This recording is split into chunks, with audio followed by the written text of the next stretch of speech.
The night begins with a sound older than memory, wind slipping through stone, brushing over moss, whispering through what once were walls. Beneath the hum of the present, something stirs, not alive, not dead, but waiting. Europe, as we call it, is merely the latest name given to an ancient continent. Before borders, before nations, before the idea of history itself, there were worlds here breathing, building, believing, and then gone. No maps marked their cities, no chronicles told their stories. They existed in the long twilight between myth and archaeology, where silence is the only witness left. Long before Rome's marble rose or Greece's poets sang, others tilled these soils. They spoke languages no tongue remembers, and carved symbols into stones now sleeping under forests. Their fires burned on hills now nameless. Their gods fierce, tender, strange are forgotten, yet their echoes linger in rivers that still carry their words, just too faint for the living to hear. If we could peel back the centuries like layers of soil, we would find not one Europe, but many stacked and intertwined like dreams. Each civilization believed itself to be the first, unaware it stood on the bones of another. Farmers ploughed through temple floors. Churches rose on pagan altars. Roads followed paths once trodden by barefoot kings whose names dissolved with the rain. What we call ancient was already ancient to someone else. And yet, how quickly the world forgets. Conquerors inherit ruins and call them their own. Empires write their victories on paper and erase what came before. Every library is both a record and a tomb. What survives depends on who held the pen. For every empire that endured, a dozen vanished without even a whisper. Their disappearance wasn't always fate. Sometimes it was design. Imagine a land where the past itself has been censored. 1,000 years of memory buried beneath a single rewritten line. Scholars might call it loss, priests might call it cleansing, but perhaps it was fear. Fear of what those forgotten empires knew, what they worshipped, what they built without permission. History tells us civilization began in the South Egypt, Sumer, Greece, yet bones and tools unearthed in the north whisper otherwise. Who decides which truths are ancient and which are impossible? The stones do not lie. Beneath the streets of Paris, under fields in Poland, deep below Scottish moors, lie traces of a Europe that existed before history agreed to begin. Houses built from earth, fortified with rituals no one remembers. The remains of great trade routes now disguised as rivers or swallowed by marsh. Each discovery defies the neat line of progress, suggesting that the so-called primitive world was not primitive at all, merely unrecorded. Close your eyes and listen. The wind that once carried smoke from forgotten fires still moves the same way tonight. Somewhere beneath it, those empires still hum like distant thunder, too deep for maps, too faint for textbooks. Maybe they never died. Maybe they only shifted their stories dissolving into legend, their names becoming the roots of words we use without knowing. To walk through Europe is to walk upon layered ghosts. Every step, every stone, every cathedral, built upon ruins of another faith. And in that silence between eras lies a question we rarely ask. How much of what we call civilization is merely the shadow of something older? History, after all, is not what survived. It is what was allowed to remain. And as the night deepens, the wind grows colder, as if carrying the breath of those long-forgotten kings. Their empires may have vanished from memory, but they linger still in the patterns of our cities, in the myths we call fairy tales, in the quiet unease that creeps in when we sense something ancient watching from beneath the soil. Before Rome ruled the world, who ruled the silence? The answer lies ahead in a name erased from maps, buried beneath modern borders, and waiting to be found again. Long before Rome carved its first road or Greece drew its myths upon the sea, another people ruled the waters, the Veneti. Their sails caught the same winds that now scatter autumn leaves across forgotten shores. They were traders, navigators, and whisperers of tides, a civilization that bound the north and south of Europe long before maps could name them. Their harbours lined the cold Baltic and the warm Adriatic alike, their ships heavy with amber, tin, and secrets. And then, without a storm or war to explain it, they were gone. The Veneti appear like ghosts in ancient chronicles mentioned, then abandoned mid-sentence, as if the writers themselves grew uneasy saying their name. Roman sources describe them with admiration and unease, a people who could outmaneuver the Roman fleet, whose knowledge of the sea bordered on supernatural. They spoke a language unlike any other half Indo-European, half unknown. Some scholars tried to link them to Celts, others to Slavs, still others to tribes that no longer exist. Yet the more one searches, the less one finds. Their story is not merely incomplete, it is deliberately unfinished. The ruins of their ports sleep beneath farmlands now, their coins unearthed where no empire should have traded. From Brittany to Slovenia, fragments of pottery and inscriptions share the same patterns, as though one hand had drawn them all. Across this expanse, a single question lingers. How did a people so widespread, so skilled, so intertwined with Europe's earliest commerce, vanish without leaving a trail of collapse? Rome claimed victory over countless tribes, yet it did not boast of defeating the Veneti. The chroniclers, who once described their proud fleets, simply stopped writing. No tales of massacres, no surrenders, no ruins freshly burned, only absence. It is as if the Veneti stepped off the stage of history, and the curtain fell behind them. Their silence is more haunting than defeat, because silence must be maintained. Legends whisper that their ships could sail upriver without oars, that their vessels shimmered with strange metals that repelled decay. In Brittany, villagers still tell stories of the white boats that vanished into mist, carrying whole families westward toward the setting Sunday. Could this be migration or escape? Some believe they fled from conquest. Others suspect they fled from memory itself, taking their knowledge to places that would not record it. Even their language, that last and most intimate trace of a people, disintegrated. Inscriptions in northern Italy show traces of Venetic script, graceful, serpentine characters etched in bronze. But after the 1st century, the script vanishes. Linguists say it evolved into Latin forms. Yet curiously, certain words in modern European languages, those describing the sea, the wind, the crossing echo Venetic roots that no one admits to understanding. Perhaps their words survived while their names were erased. There are whispers among fringe historians that the Veneti were not a tribe at all, but a network, an ancient maritime confederation connecting distant coasts through trade and hidden pacts. To them, the sea was not a barrier but a map. The Baltic amber routes, the tin mines of Britain, the salt marshes of the Adriatic, all were bound by Venetic hands. Their knowledge of tides and stars surpassed their neighbours by centuries. The Romans, masters of land, could not comprehend an empire without borders, an order that lived upon the moving water. Perhaps that is why the Veneti had to vanish, because they represented a freedom Rome could neither conquer nor contain. In times of empire, to erase is more efficient than to destroy. It leaves no martyrs, no monuments, only a question that feels like an echo. Imagine a coordinated silence, scribes ordered not to write, storytellers forbidden to tell. The Veneti's disappearance feels less like extinction and more like redaction. We know their name but not their fate, their ships but not their shores. History doesn't lose such things by accident. Modern excavations along the Po River have uncovered shipyards older than Rome's founding, wood preserved in mud like sleeping relics. The craftsmanship suggests not barbarian labour, but a mastery of design unknown to other tribes of the era. Each beam, each joint, carved with a precision, hinting at mathematics long forgotten. Even their anchors, shaped unlike Roman or Greek ones, show an understanding of balance that seems modern. How could such knowledge appear, thrive, and then vanish completely? Some archaeologists suspect assimilation. The Veneti absorbed into expanding empires, their identity diluted until it disappeared. But assimilation leaves traces, borrowed words, adapted gods, surviving customs. None remain.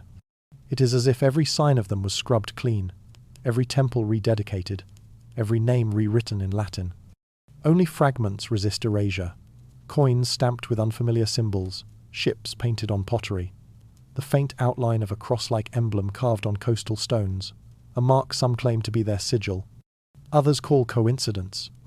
But silence itself can speak. The Veneti's absence is not emptiness. It is a wound in the map. And through that wound, something timeless leaks the reminder that history is fragile, and truth can be drowned as easily as a sailor lost at sea. The wind that once filled their sails still crosses Europe tonight, brushing against ruins and cathedral walls. It carries no flag, no song, only the faint scent of salt and distance, as though the Veneti never died, merely dissolved into the elements they once commanded. They traded across Europe, then vanished, as if ordered to disappear. Perhaps they sailed not into oblivion, but into myth. a civilization choosing exile over conquest, memory over record. For in the silence they left behind, we find the same pattern that threads through all of Europe's forgotten empires. Greatness unrecorded, erased not by time, but by intention.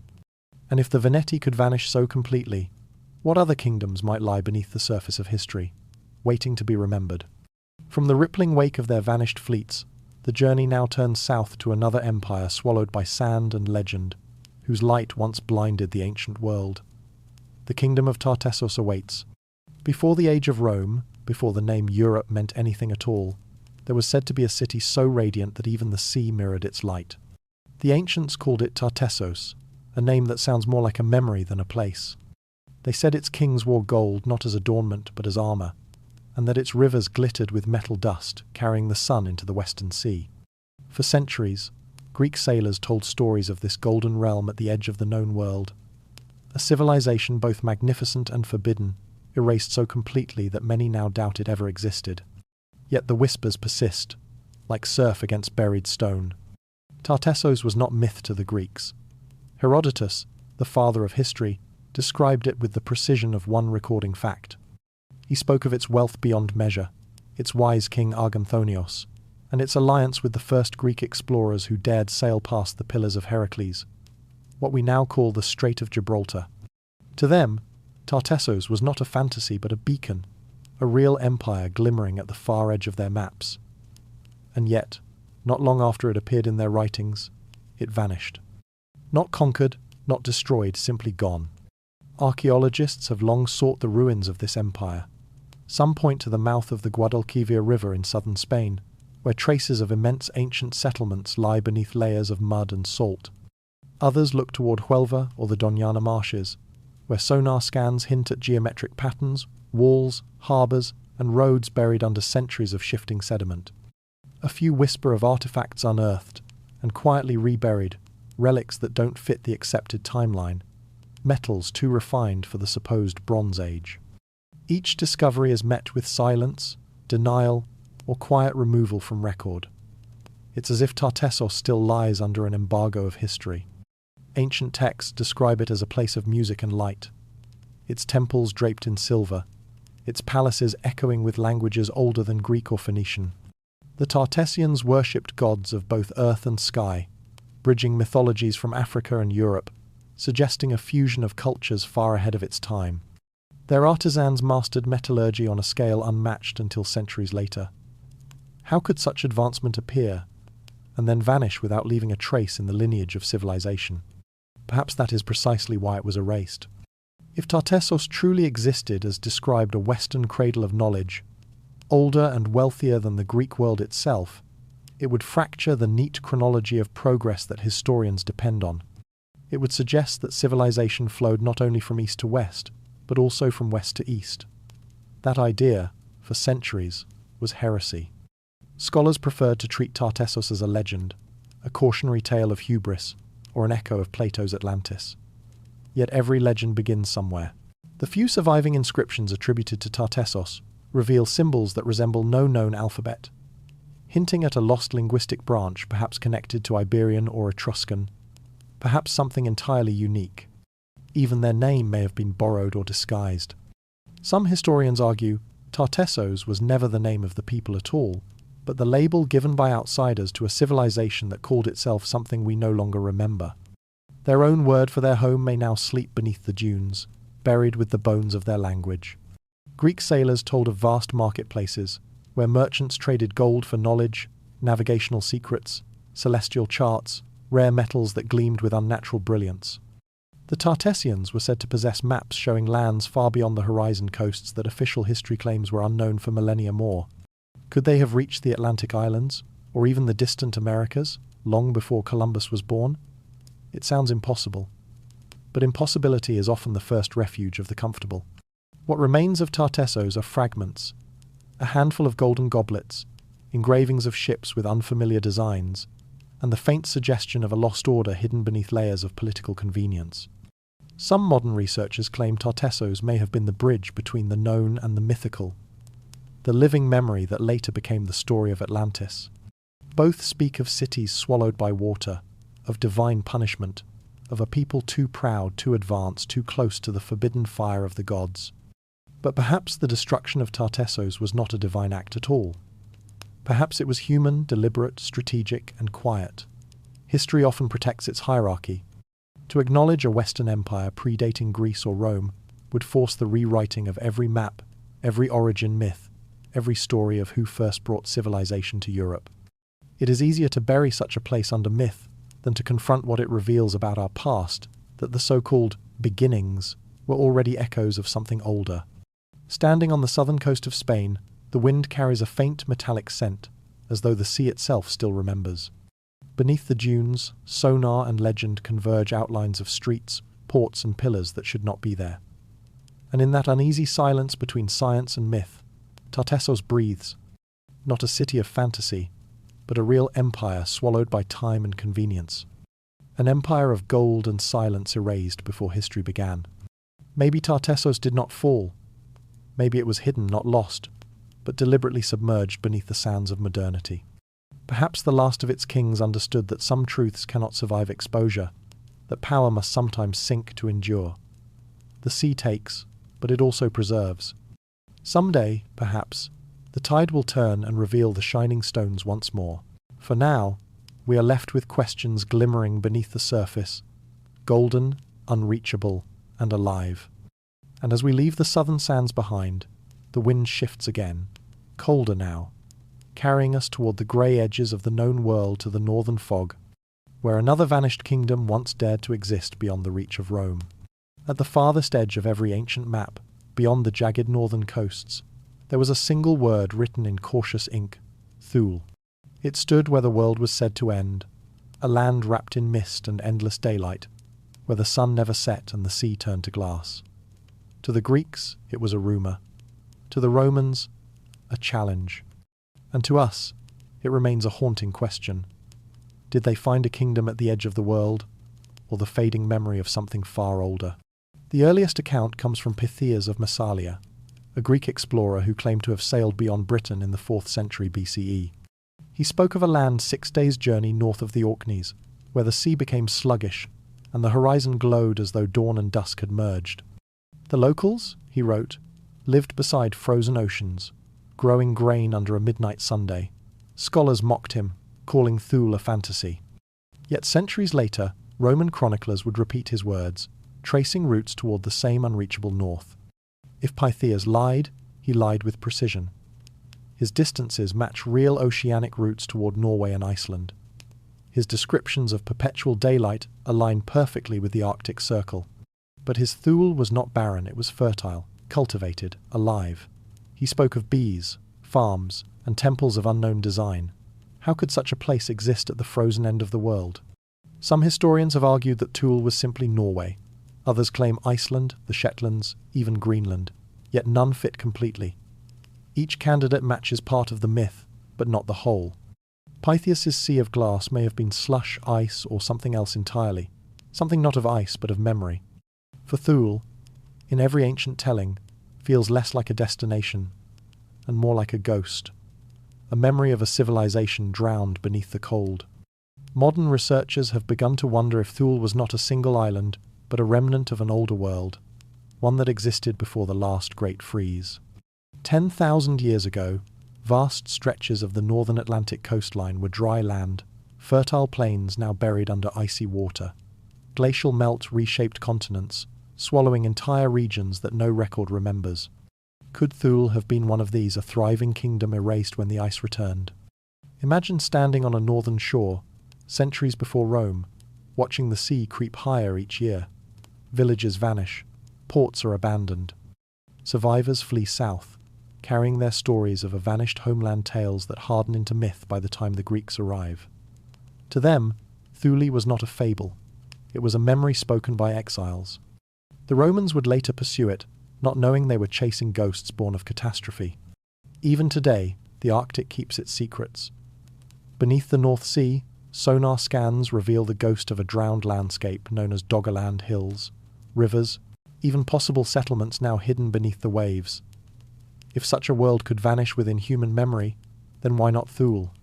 Perhaps it lies farther west, beneath the North Atlantic, its remains cloaked in centuries of ice. Scientists find traces of ancient forests buried beneath glaciers, pollen from flowers that no longer grow that far north. These are not myths, they are evidence of warmth, of life, of a time when the world itself was different. The myth of Thule persisted long after the empire that recorded it fell. In medieval maps, it became Ultima Thule, the last known place before the void. To the Norse, it was the home of the gods, the threshold between men and the divine. Later, explorers searching for it found nothing but fog, ice, and magnetic silence. Yet each time they returned, they insisted something was there, something seen at the corner of the eye, then gone. It is easy to call Thule an invention. But what if the ancients were remembering rather than imagining?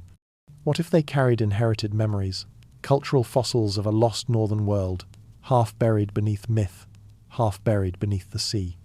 Perhaps this is why the name endured across languages and centuries. Thule was not a place to be found, but a loss to be remembered. The silence of the north is not empty. The wind still hums through fjords and glaciers, as if repeating something too old to translate. And when the midnight sun touches the ice, it feels like a ghost light, the reflection of a civilization whose fires once burned there. Maybe Pythias reached it, or maybe he only touched its shadow, the remnants of harbours long sunk, the bones of ships trapped in frozen sand. Perhaps the sluggish sea he described was not ice at all, but the world itself slowing, as if holding its breath at the edge of memory. What was Thule? An island? A myth? Or the final flicker of an age erased by frost and flood? We may never know.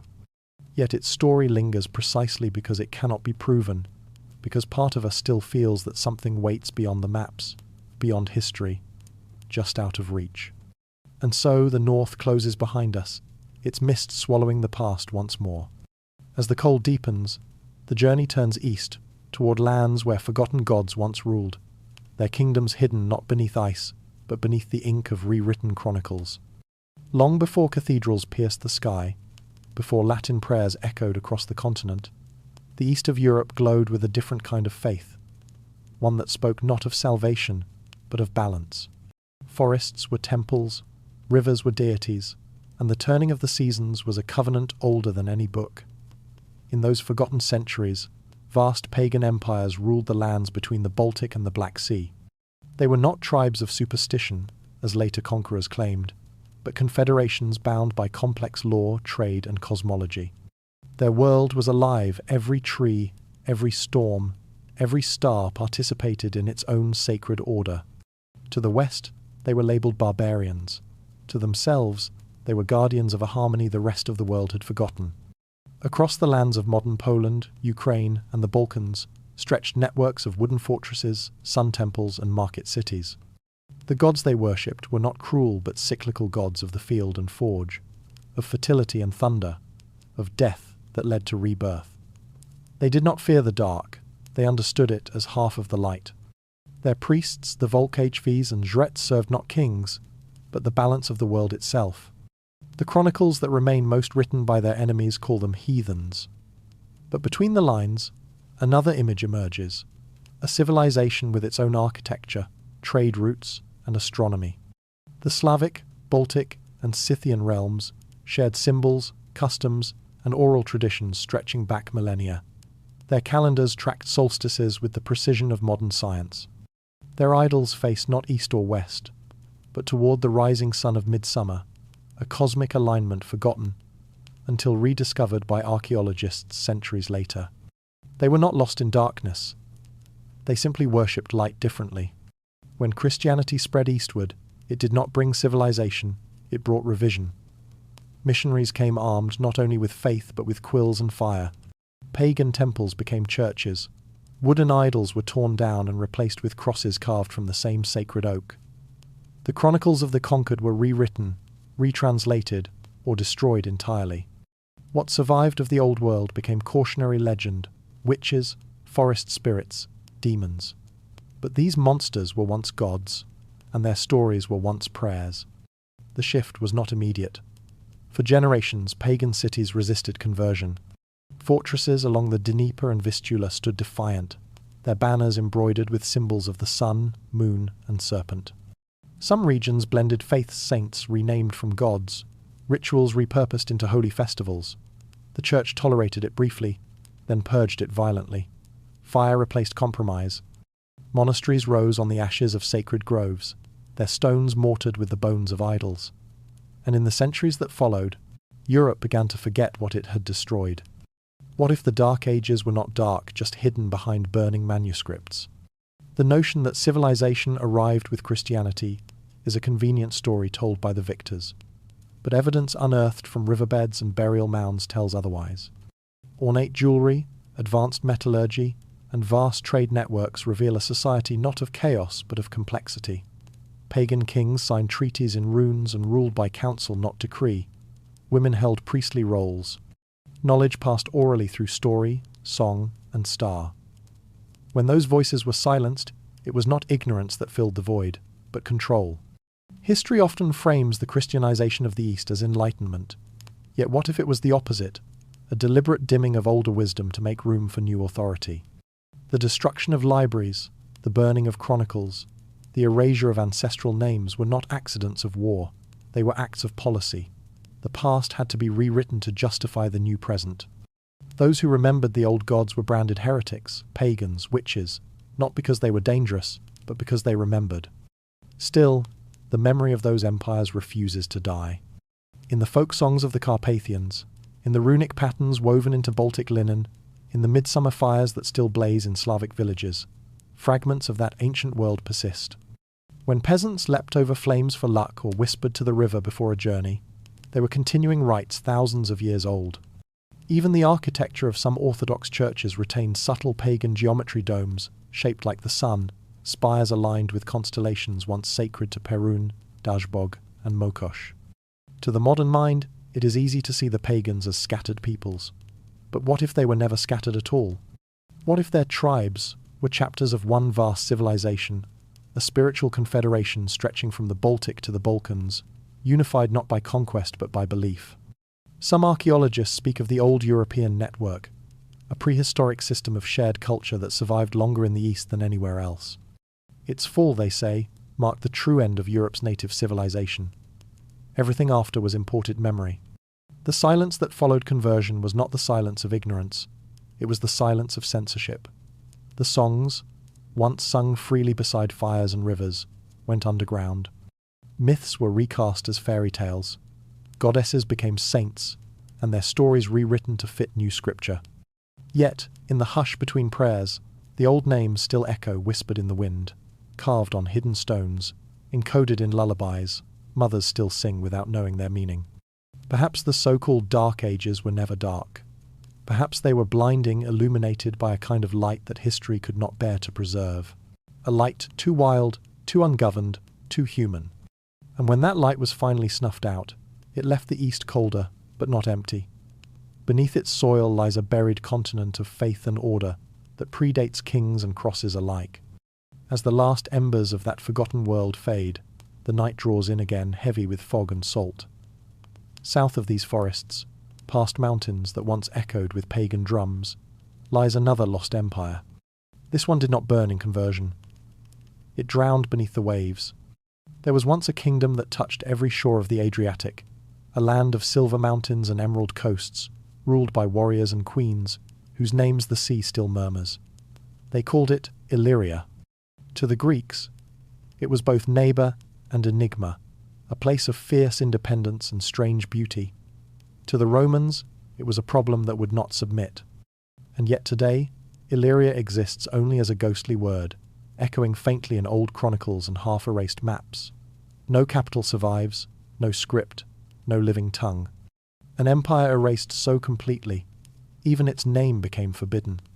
Ancient historians describe the Illyrians as a confederation of tribes, but their reach suggests something more. From the mountains of modern-day Albania and Bosnia to the islands of the Dalmatian coast, Illyrian cities thrived. They mined copper and silver, built walled settlements overlooking the sea, and traded with Greece long before Rome rose from its marshes. The Greeks wrote of Illyrian ships carrying wine, amber, and iron. Homer himself mentioned their lands in passing, as though their existence were already common knowledge. But then, as with so many ancient nations, their presence fades mid-sentence. Archaeologists have found traces of them. jewelry of astonishing craftsmanship, weapons of unique design, and burial mounds filled with imported goods. Their artistry suggests wealth, their fortresses suggest unity, and yet their story is told only through the words of those who conquered them. Rome spoke of the Illyrians not as builders but as pirates, an accusation repeated so often it hardened into fact. But what if piracy was simply their resistance to empire? What if their raids were acts of survival against an invader, rewriting the terms of trade and memory alike? The Romans waged 3 wars against the Illyrians, each more ruthless than the last. One of their most formidable opponents was not a king, but a queen tutor of the Ardii. The chronicles describe her as defiant, cunning, and unyielding, commanding fleets that patrolled the Adriatic like restless storms. She taxed the sea itself, and her enemies called it tyranny. When Rome demanded obedience, she refused, and in doing so, sealed her people's fate. Her eventual defeat marked more than a military conquest. It was the beginning of an erasure. Rome absorbed Illyria, but not as a province to be remembered as a cautionary void. The names of its cities changed. Its gods were given new Latin titles. Its language, once spoken across a continent, disappeared within a generation. Even the word Illyrian became a label for barbarians, stripped of meaning.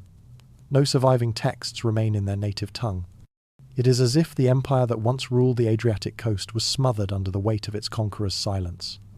And yet the earth does not forget. Beneath the waters off Croatia's coast, divers have found stone walls and foundations, remnants of cities now drowned. Temples to unknown deities rest under silt and coral.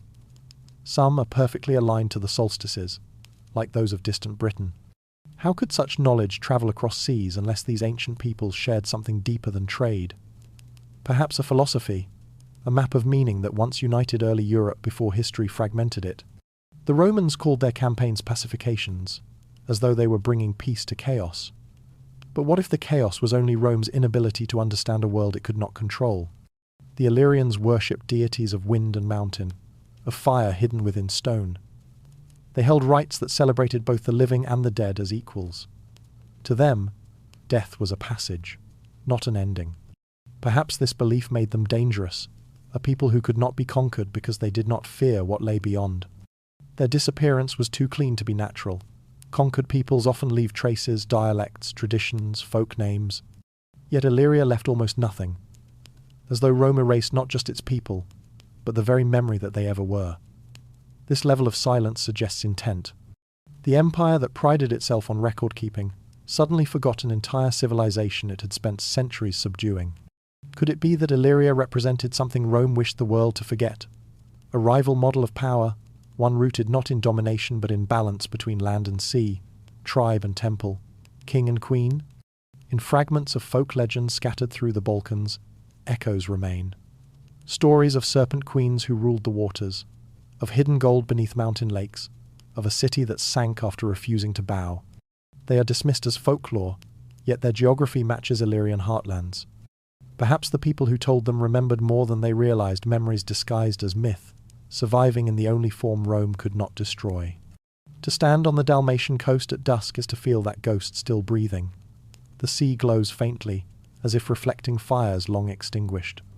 Somewhere beneath the surface lie the stones of a vanished world, ports, temples, markets, silent witnesses to a history rewritten in someone else's ink. Illyria did not die. It was hidden, pressed between the lines of Roman glory, buried beneath centuries of conquest, waiting for someone to look beyond the official story. The ruins are still there, half submerged, half remembered, calling softly through salt and wind. And as the waves darken, the journey turns inland, away from the drowned Adriatic and toward another empire, one that did not vanish beneath the sea, but beneath language itself, surviving only as a whisper in myth and memory. The Baltic Sea has always looked like a mirror, silver, restless, and impossible to read. Beneath its shifting surface, the world once glimmered with kingdoms that should have endured but somehow did not. Their gold was real, their gods were feared, so why did history pretend they never existed?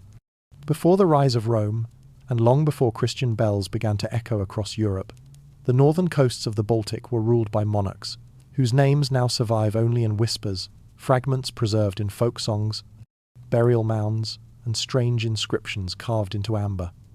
These were the Baltic kings, rulers of an empire without borders, heirs to a tradition that measured wealth not in land, but in legacy. Their ships crossed every tide from the Gulf of Finland to the Germanic fjords, carrying iron, honey, salt, and stories. They were traders, warriors, and mystics, their lineages bound to the rhythm of the sea itself. And yet, in the annals of empire, they barely exist. Roman chroniclers, ever suspicious of those they could not conquer, called them barbarians of the mist. Later scribes, writing under the shadow of the church, reduced their kingdoms to legend. What remains of them comes in pieces. A crown unearthed in Lithuania, a hoard of gold in Estonia, an ancient fortress buried beneath forest moss. Each discovery contradicts the notion that the North was primitive. Each artifact whispers of a civilization too advanced to fit comfortably into the approved story of Europe's rise. Archaeologists have found ironwork from the Baltic, older and purer than that of early Rome, forged with techniques whose origins are unknown. Traces of vast trade routes link the northern coast to distant lands. Amber from these shores has been discovered in Egyptian tombs, while Baltic furs were prized in Persia. Yet no written chronicle claims these people existed as a unified power. To the victors who later defined history, they were scattered tribes, too wild to organize, too pagan to record. But beneath that dismissal lies an older truth. Unity often hides best when it is invisible. According to local legend, the kings of the Baltic did not rule by conquest but by covenant. Their authority came from ancient rites, renewed each year beneath the midsummer Sunday. Crowns were forged not from gold alone, but from iron mixed with sacred ash. To wear such a crown was to swear loyalty, not only to the people, but to the land itself. These kings were said to speak the language of thunder, to bless the harvest with the breath of their ancestors, and to consult the stars before declaring war. They were priests as much as rulers, standing between heaven and earth, guardians of an equilibrium too delicate for empire. Their gods were fierce. Perkunas, the stormbringer, struck the sky with fire. Gemina, mother of the soil, demanded offerings of milk and honey. The balance of their pantheon reflected the balance of their politics, no god above the rest, no ruler above the law. Such symmetry terrified outsiders. To Rome, it was chaos. To the church, it was heresy. And so, slowly, the light that burned in the north was extinguished not by force alone, but by silence. The fall of the Baltic kings did not come all at once. It began with trade disruptions. Foreign merchants favoured new routes sanctioned by Rome, cutting off the lifeblood of northern commerce. Then came conversion, missionaries offering salvation in exchange for surrender. Those who refused were branded heathen rebels, their temples burned, their shrines dismantled. The last of the Baltic monarchs, a king known in legend only as Vaidevutis, was said to have vanished into the woods with his court, choosing exile over baptism. Centuries later, peasants still spoke of a hidden kingdom beneath the earth, where he and his priests slept in golden armour, waiting for the world to remember them. Was their disappearance natural, the slow erosion of a pagan age, or was it engineered? Some scholars suggest a coordinated effort by early Christian chroniclers to erase every trace of pre-Christian sovereignty in the north. The Baltic monarchies posed a dangerous precedent. They were proof that civilization could flourish without Rome, without scripture, and without subjugation. Such a memory could not be allowed to survive. The erasure was efficient. By the time medieval historians compiled their world maps, the entire northern realm was reduced to blankness, the literal edge of the known world. Yet the land itself refused to forget. Every spring, when the snow recedes from the forests of Latvia and Lithuania, the outlines of old fortresses emerge like ghosts, walls of earth and stone that once ringed palaces now consumed by time. Dig deep enough, and you find coins bearing unfamiliar symbols, as if minted by a dynasty history insists never existed. In the soil of Estonia, archaeologists have unearthed bronze idols shaped like twin-faced gods, guardians of time and memory. The faces stare in opposite directions, one toward the past, one toward the future. Between them lies the void where history used to be. And then there are the songs, old Baltic ballads, passed from voice to voice through centuries of suppression, still speak of kings who rode with fire, whose crowns gleamed like suns at midnight. One verse describes a ruler who built a bridge of light across the sea to speak with the dead. Another speaks of a queen who ruled beside him, her wisdom measured not in years but in stars. To outsiders, they are myths. But to those who listen closely, the songs carry a different tone, not invention, but remembrance. The irony is cruel. The more we learn, the less we know. Each archaeological revelation opens another question. If the Baltic kings were as powerful and enlightened as the evidence suggests, why does history treat them as shadows? Perhaps the answer lies in the one thing empires fear more than enemies' examples. A society that lived by equilibrium, not conquest, challenges the entire foundation of imperial history. It suggests that another Europe once existed, one that valued harmony over hierarchy, nature over empire, and truth over record. Their gold was real, their gods were feared, and maybe, just maybe, their time is not entirely gone.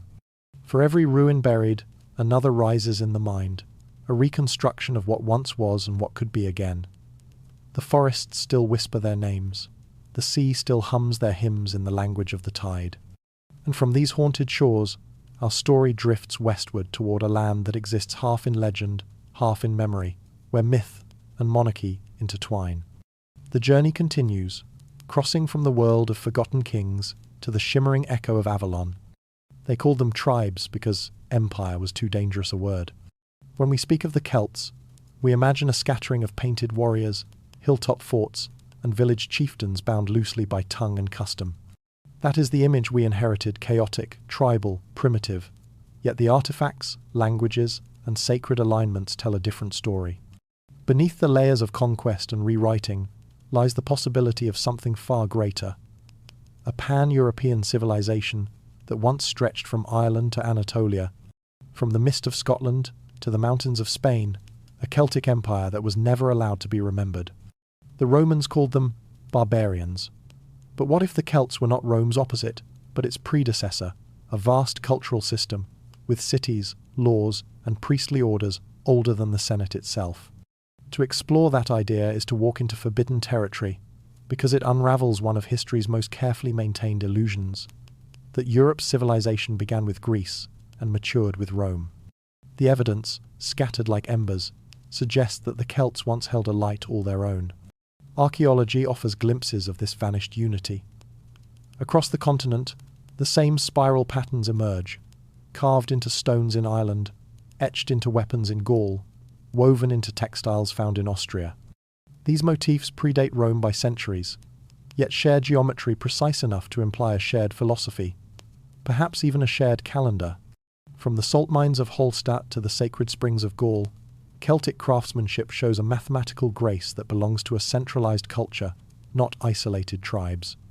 Their metalwork gleamed with gold and enamel, shaped by artisans whose methods remain partly mysterious even now. The Latin style, with its flowing organic symmetry, appears almost overnight across Europe as though an invisible network of knowledge carried it through mountains and seas. But the clearest proof of unity lies in the Druids that shadowed priesthood, whose influence once reached from the Atlantic to the Rhine. Roman writers, even while condemning them, admitted their organization was extraordinary.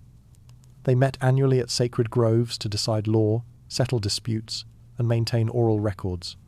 To the Romans, that was politics. To the Celts, it was continuity, the preservation of truth through memory. The Druids were judges, philosophers, astronomers, and historians all at once. They trained for decades, mastering an oral encyclopedia that bound their world together. No scrolls, no monuments, only the spoken word, which could not be burned or seized. Julius Caesar himself wrote that the Druids taught the doctrine of the soul's immortality and believed in worlds beyond this one. To him, it was superstition. To them, it was a cosmology, time as a circle, existence as renewal.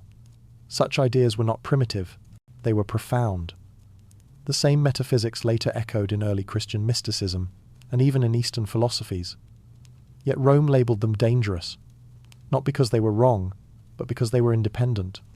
A people whose priests answered not to kings but to a higher law, the rhythm of nature, could not be conquered easily. When Rome invaded Gaul and Britain, it was not merely a military conquest, it was a war against memory. Druidic centres like Anglesey were destroyed with deliberate precision. Sacred oaks were felled, libraries of oral tradition extinguished in a single massacre. The Romans documented everything except what they erased. Even in their own records, we find silence where explanation should be. The Celts, they said, were without writing, though inscriptions later discovered across Europe prove otherwise. The mysterious Ogham script, carved into Irish stones, may have been the last attempt to preserve a dying system of record. But there are older symbols, still runic lines, swirling sigils, and spiral alphabets found from Iberia to Bohemia, suggesting that the Celts once possessed a written code now lost or hidden deliberately. It is tempting to imagine how that knowledge survived. Some believe the Druids encrypted it into myth gods, heroes, and cycles that carry meaning beneath their stories. Others whisper of hidden manuscripts copied by early Christian monks who translated Druidic wisdom into parable and psalm. In certain Irish monasteries, fragments of pre-Christian cosmology survive disguised as theology, a subtle rebellion of scribes who remembered more than they were permitted to write. Consider the Book of Invasions, Ireland's mythic chronicle of gods and settlers descending from the heavens or from lost lands. Scholars read it as fantasy. But what if it is a fractured memory of real migrations, the oral history of an ancient empire that once united the Western world? The Tuatha De Danann, radiant masters of craft and magic, resemble not spirits but teachers, remnants of a ruling class that withdrew into legend when history changed hands. When Christianity arrived, such beings could no longer be kings or sages. They had to become fairies. And so, the memory of leadership became myth, and myth became bedtime story. Why was their memory fragmented so carefully? Because unity is dangerous. A single Celtic identity would have linked too many regions, too many heritages, under one ancestral banner. The Romans divided them by design. Gauls here, Britons there, Picts, Belgae, Celtiberians. Divide the tribes, and you dissolve the empire. The same strategy continued into the Christian era. Pagan kings were demonized, their gods recast as devils, their sacred hills renamed Mount of Temptation or Devil's Fort. To erase a people, you first rename their world. But not all was lost. Archaeological layers beneath many European cities reveal earlier Celtic foundations. Paris, for instance, was once Lutetia, a thriving Celtic capital with aqueducts, paved streets, and temples long before Caesar's conquest. Vienna, Lyon, and Prague all grew from Celtic strongholds. Even Rome traded with them before calling them enemies. Their coinage, stamped with solar wheels and horse motifs, suggests an economy far more sophisticated than the tribal chaos we're taught. The Celts were metallurgists of unparalleled skill. Some of their forges produced alloys centuries ahead of their time. Their swords, light and flexible, were sought across the continent. And their art, fluid, abstract, almost psychedelic, reflected a worldview that saw life as motion, not stasis. Language, too, carries the echo of empire. The Celtic tongues, though diverse, share roots so deep they must have originated from a single source, perhaps the tongue of the empire itself. That linguistic unity stretches from Portugal to Poland, defying the idea of isolation. Words for king, sun, and oak share identical roots thousands of miles apart. The same myths appear under different names. The sun god, Lugh in Ireland, Lugus in Gaul, Lugoff in the East, one deity under many masks. If the Roman gods were a pantheon, the Celtic were a mirror, infinite and self-repeating. Yet the greatest tragedy of the Celts is not their conquest, it is their deliberate obscurity. Their story was not forgotten, it was buried. Historians wrote them into the margins, calling them wild, unorganized, doomed. But a people who built across half a continent, who maintained a spiritual class that spanned generations, were never unorganized. They were edited out of the narrative to make room for the idea of Rome as savior and Christianity as light. History needed a before that looked like darkness, so that civilization could appear to dawn. Still, the light of the Celts refuses to die. It glows in the margins in megalithic monuments aligned to solstices, in standing stones carved with spirals of time, in songs that begin long before the Romans came. Even now, under every cathedral in Britain and France, archaeologists find altars to forgotten gods, oak shrines buried beneath marble. Sometimes the marble cracks, and the old stone breathes again. To call it an empire may seem fanciful, yet the evidence suggests something larger than legend, an interconnected realm of shared lore, art, and spirit, functioning without central tyranny, thriving on mutual respect between tribes, bound by cosmic rhythm rather than decree. Perhaps it was not empire in the Roman sense, but something purer, a harmony of nations bound by culture, not conquest. And perhaps that was its undoing. Empires built on cooperation leave no scars, only silence. They called them tribes because empire was too dangerous a word.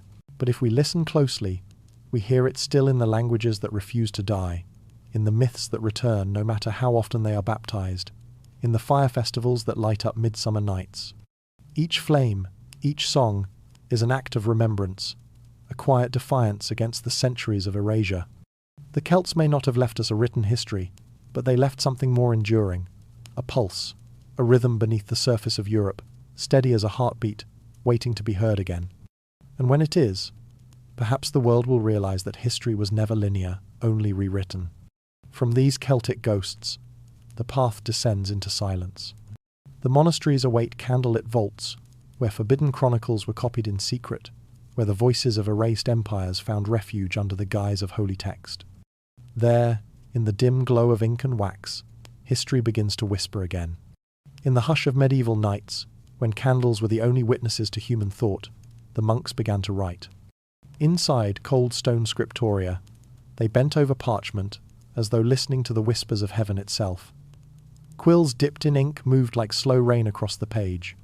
Every stroke was sacred, every word an act of faith, or so we are told. But faith, in those dim hours, had another purpose, one far quieter, far sharper. It was not only the salvation of souls that filled those pages, it was the construction of memory. History was not written, it was edited. The monasteries were the libraries of the world, their scribes, the keepers of truth, and the erasers of it. When kingdoms fell and empires turned to dust, the monks became the architects of what would remain. They chose which names survived, which battles mattered, which gods were allowed to breathe another day. In their hands, the past became clay, malleable and obedient. Rome had its armies. The church had its pens. To imagine those scriptoria is to imagine a kind of sanctified theatre, rows of desks lit by trembling light, the air heavy with wax, parchment and prayer, a faint hum of Latin chants in the distance. To any visitor, the work looked holy. Yet beneath the sound of scratching quills, another rhythm pulsed the rhythm of silence, replacing truth. When ancient texts arrived at the monasteries, scrolls from Alexandria, fragments of Greek philosophy, chronicles of pagan kings, they were not always copied as they were found. They were purified. The monks called it correctio, correction. A word so gentle it sounds merciful, yet it meant transformation. Whole passages deemed suspect were softened or removed. Names of gods became idols, queens became concubines, victories became heresies. The past was made to kneel. In time, every surviving text bore the same fingerprints, the careful adjustment of inconvenient details, the quiet realignment of timelines. Empires that had existed outside Christendom were folded into its chronology, their achievements attributed to divine providence or erased entirely. Pagan astronomers became anonymous, wise men. Philosophers who questioned creation became heretics. The vast, intricate web of pre-Christian civilization was unraveled and rewoven into a tapestry with one message. Before the church, there was darkness. The monks did not think of this as deceit. To them, it was devotion. They believed they were saving truth from contamination, refining the divine record. The world was being rewritten for its own good. Every strike of the quill was an act of obedience, and obedience was holiness. Few questioned whether holiness should wield such power. Those who did found their words struck from the page, or their names scratched out entirely. Even letters between scholars were not safe. Many surviving manuscripts show signs of alteration, whole lines scraped away with knives, replaced by new ink. Some changes are subtle, almost invisible unless held to the light. Others are brutal, leaving the parchment wounded, scarred with the ghost of the original thought. The monks called it palimpsest, reusing the page, redeeming it from its errors.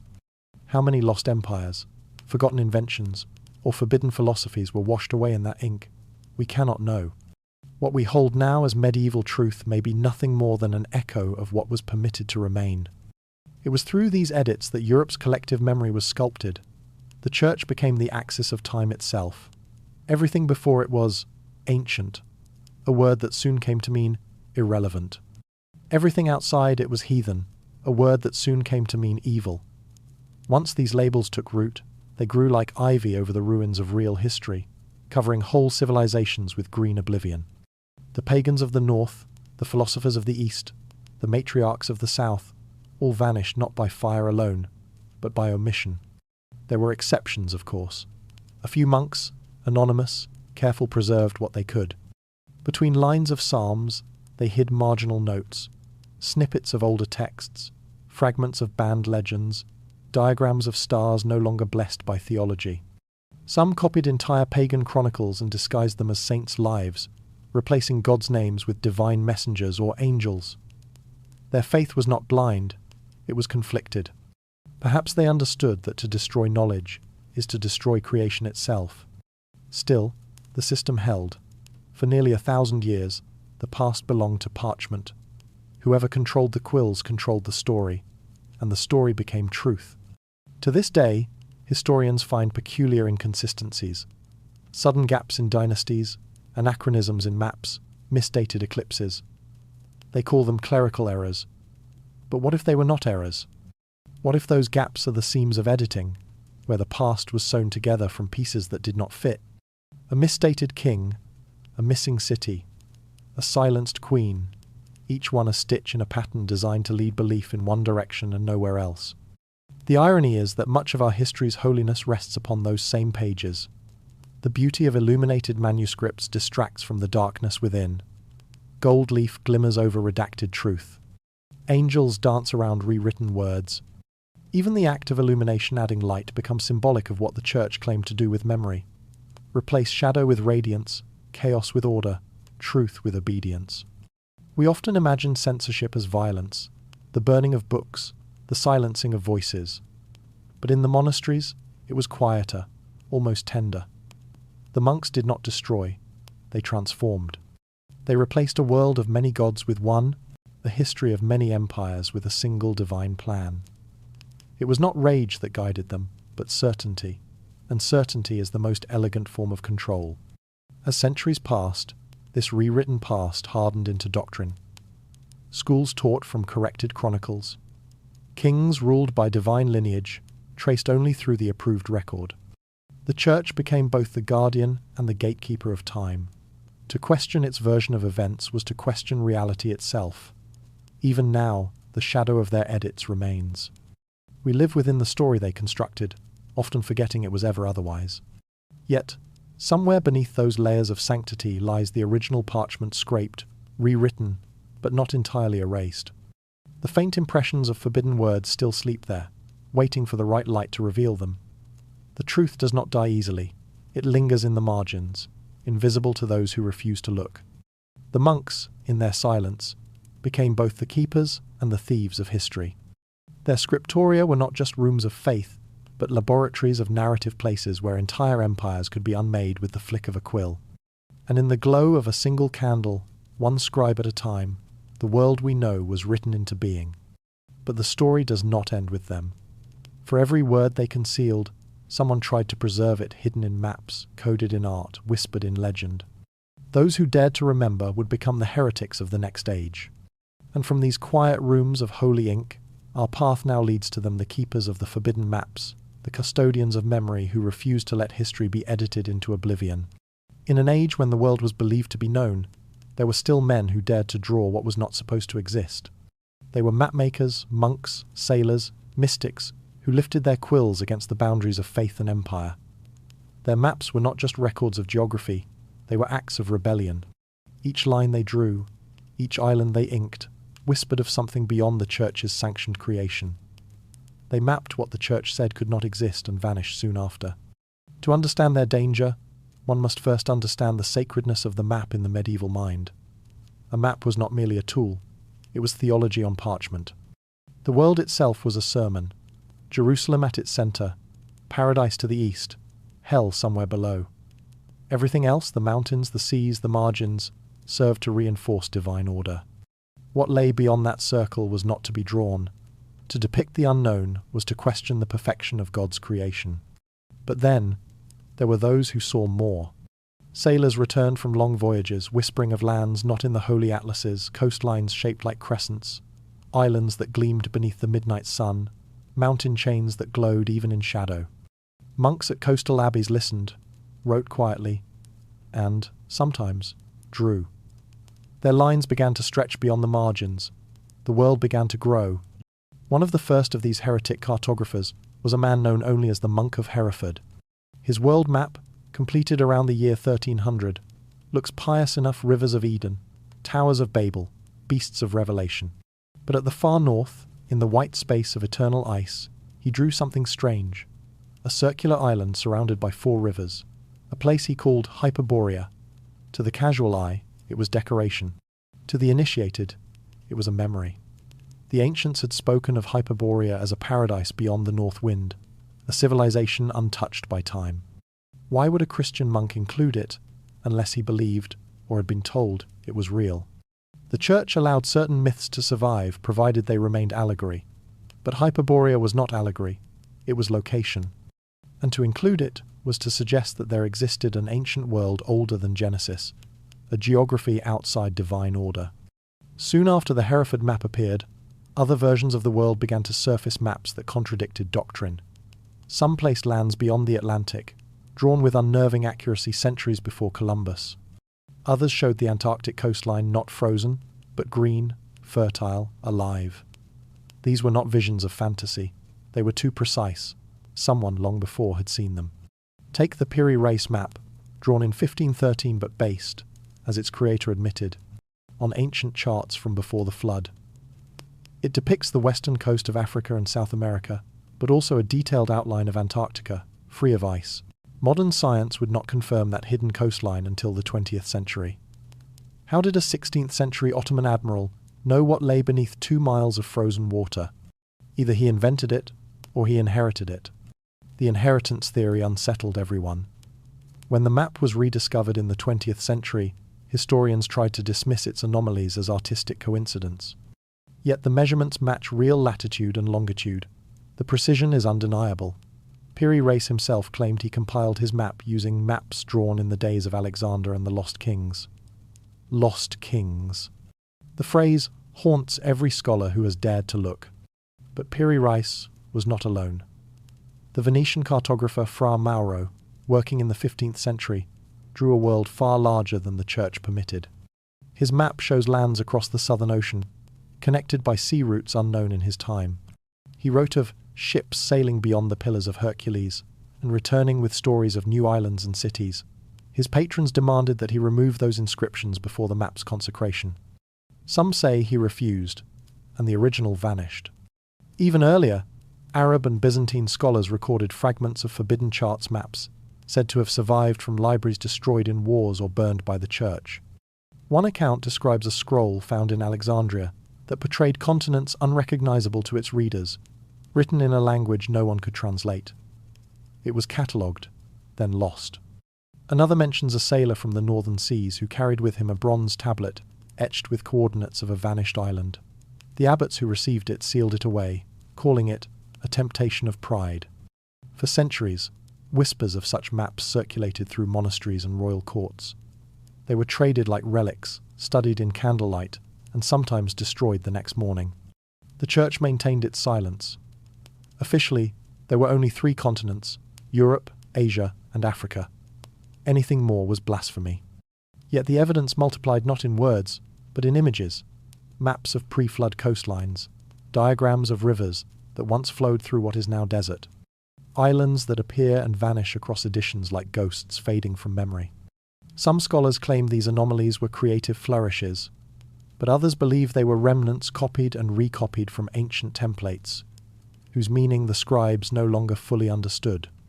Imagine a medieval monk tracing a coastline whose purpose he cannot name. Sensing it is true but forbidden to speak of it, the quill hesitates. The line trembles. The truth slips through in ink, uninvited but unstoppable. And then there were the maps that disappeared with their makers. In 1428, a cartographer in Lubeck was accused of heresy after presenting a map that showed a continent west of the Atlantic, complete with cities and rivers. The map was seized. The man was never seen again. In Portugal, Sailors who returned from secret expeditions were forced to surrender their charts to royal archives for the protection of Christendom. Those archives later burned. Coincidence, perhaps, or convenience? The question remains, were these mapmakers, dreamers, or keepers of forbidden knowledge? Many of their drawings include marginal notes, small comments easily missed referring to older worlds, lands before the flood, or islands erased by decree. The phrasing is too deliberate, too careful. These were not fantasies. They were warnings. It is said that some maps contained invisible layers, images only visible under certain light. The inks, made from minerals and oils, reacted to flame or sunlight.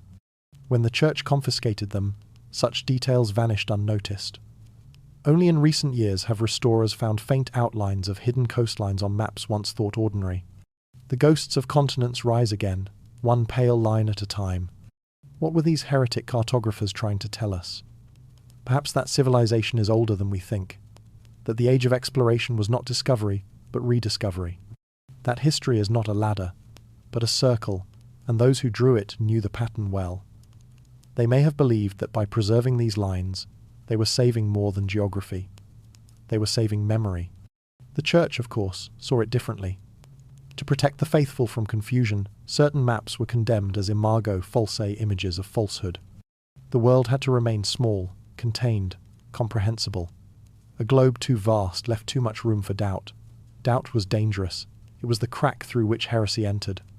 And so, one by one, the forbidden maps were confiscated or burned. Only fragments survived in private collections, in hidden monasteries, in whispers carried by travellers who claimed to have seen what was forbidden to draw. When we look at the few surviving examples today, the feeling is not simply wonder. It is grief. The parchment smells of salt and age. The ink faded like memory itself, yet the lines still speak. They hum with a knowledge that feels both impossible and familiar, as though the world once knew itself completely and has been trying to remember ever since. They mapped what the church said could not exist, and vanished soon after. Maybe they vanished because they were silenced, or maybe because they went where their maps led. Some legends say the greatest of them sailed north in search of Hyperborea, or west toward the drowned lands whispered of in ancient tongues. Perhaps they found what they sought, and decided the world was not ready to know. For in every age, there are truths that must be protected by disbelief. To reveal them too soon would shatter the structure built upon ignorance. Knowledge, when forbidden, becomes sacred, and sacred things are always hidden. As the centuries turned, the ink of those maps darkened to dust. The world they drew was redrawn smaller, cleaner, safer. But sometimes, when scholars lift the old parchments to the light, faint outlines reappear, coastlines where there should be none, mountains where the sea now lies, echoes of civilizations the church declared impossible. Perhaps those cartographers did not invent the world. Perhaps they remembered it. And as the ink dries on their forbidden maps, we follow their trail into the next chapter, into the fires that tried to destroy what they dared to preserve. For every erased coastline, there was a book burned. For every vanished cartographer, a library consumed. The age of flames was coming, and with it, the second death of history. There are nights when the air itself smells like burning parchment, as if memory has its own scent, and we have all breathed it in. The story of human knowledge is not only one of discovery, but of loss. For every book that survives, countless others turn to ash. For every chronicle copied, another was erased. The flames that consumed our past did not always begin in chaos. Sometimes, they were lit on purpose, calm, deliberate, and justified in the name of order. When memory burns, who decides what is rebuilt? Everyone knows the tale of the Library of Alexandria, the great beacon of knowledge that once gathered the wisdom of the world. It is remembered as the first and greatest tragedy of learning. Scrolls from Babylon, Greece, Egypt, and beyond, hundreds of thousands of them, gone in smoke. But Alexandria was not the only library to die. It was only the first to die twice. For its destruction was not a single fire, but a cycle of forgetting. Each generation rebuilt it. Each empire burned it again. Caesar's soldiers, Christian zealots, Muslim invaders, each claimed to end ignorance while feeding the flames that erased it. By the time the last ember cooled, what remained of the ancient world's mind was no more than rumour. Europe inherited that amnesia. As the Roman Empire fractured, its libraries followed, dismantled, looted, or quietly repurposed. Shelves of philosophy became shelves of theology. Pagan texts were copied, but only those deemed useful to the faith. The rest were scraped clean, the parchment reused to write prayers over the ghost of older words. If you hold some of those manuscripts to the light today, you can still see the faint traces beneath erased alphabets, broken lines of forgotten empires. The monks who made those palimpsests believed they were saving souls. What they really saved was the illusion that the past had been simple. But the past is never simple. Across the continent, knowledge smouldered.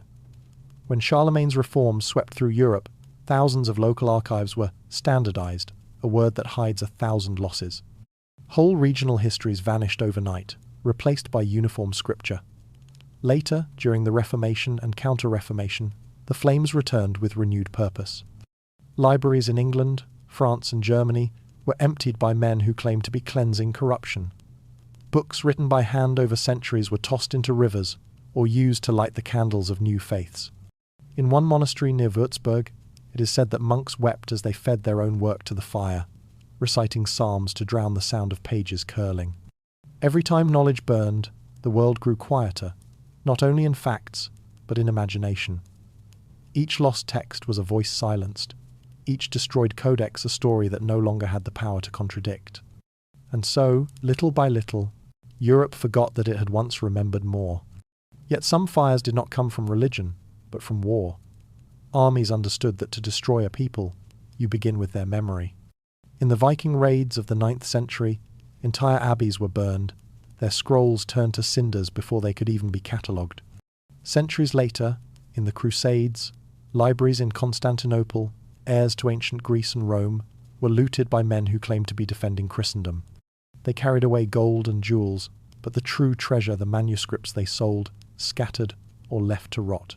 Even the Renaissance, that supposed rebirth of knowledge, stood upon ruins. Its scholars rediscovered fragments of ancient texts, only to realize how much had been lost. They spoke of wisdom like bones found here and there, but never whole. And still, the flames returned. The Inquisition burned not only heretics but their books. The Enlightenment burned libraries for being superstitious. The modern age burned archives in the name of revolution. Always, the justification changed. The fire did not. But the libraries died twice, not only in flame, but in forgetting. The second death came with silence. After the ashes cooled, after the smoke dissolved into sky, the world moved on. The ruins became stories, then metaphors. People spoke of Alexandria as symbol, not place, as if the loss itself were now myth. But every myth hides a wound. Beneath the poetic mourning lies the real cost, the erasure of identity. When a civilization loses its memory, it becomes easy to convince it who it used to be. Imagine the voices that never reached us, the scientists who measured stars before Galileo, the historians who remembered civilizations older than Rome, the poets who wrote in languages we will never recover. When their works burned, they did not vanish alone. The worlds they described, the gods, the kings, the ancient borders died with them. The fires erased, not just books, but possibilities. And so, the Europe that emerged after centuries of flames was a smaller world, tidier, manageable, one story told by one authority. Some have suggested that this was not an accident, that certain libraries were not destroyed out of ignorance or war, but as part of a quiet cleansing. During the religious reforms of the 11th and 12th centuries, unapproved texts were systematically removed from monastic vaults. Chronicles that contradicted biblical chronology disappeared. Maps that showed forbidden lands were burned. The Church called it purification. Historians call it coincidence. But coincidence leaves too neat a pattern. What survived always reinforced the same narrative that history began, where faith began, and that before that, there was nothing. There are records of monks who tried to resist. In the archives of Cluny, one letter survives from an abbot who lamented the loss of the ancient books, sacrificed in zeal. He wrote that he felt as though burning gardens I did not plant. His words, copied once and then lost again, survived only in a quotation centuries later. Even his grief was almost erased. And yet, the ghosts of these libraries still haunt us. In the ruins of street, Gall, under charred beams, archaeologists found shards of melted glass from ink jars, still stained with traces of indigo and ochre, colours once used to illuminate sacred texts. In those broken pigments lies something almost unbearable, the thought that even beauty burns. Still, not everything vanished. Some knowledge escaped in fragments, smuggled copies, hidden scrolls, oral traditions carried by wandering scholars who memorized what they could before the flames reached their doors. In the darkest centuries, those men and women became living libraries, carrying ideas across borders disguised as scripture or story. They saved what little they could, and from their fragments, the Renaissance was reborn. But what of the books that never returned? Their absence shapes us even now. Every question we cannot answer, every mystery we call lost to time, may simply be the shadow of something once written and burned. We do not live in the age of enlightenment, but in the aftermath of forgetting. When memory burns, who decides what is rebuilt? Perhaps not the victors, nor the priests, but the survivors, those who remember enough to rebuild differently each time. The libraries that died twice left behind not emptiness, but longing.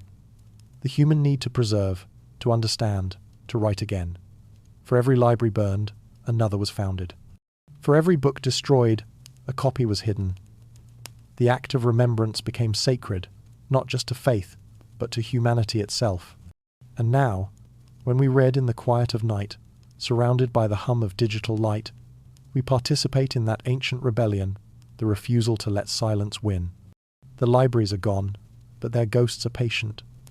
Every time a story is told, a candle is lit in their ruins. The ashes settle, the smoke drifts into history.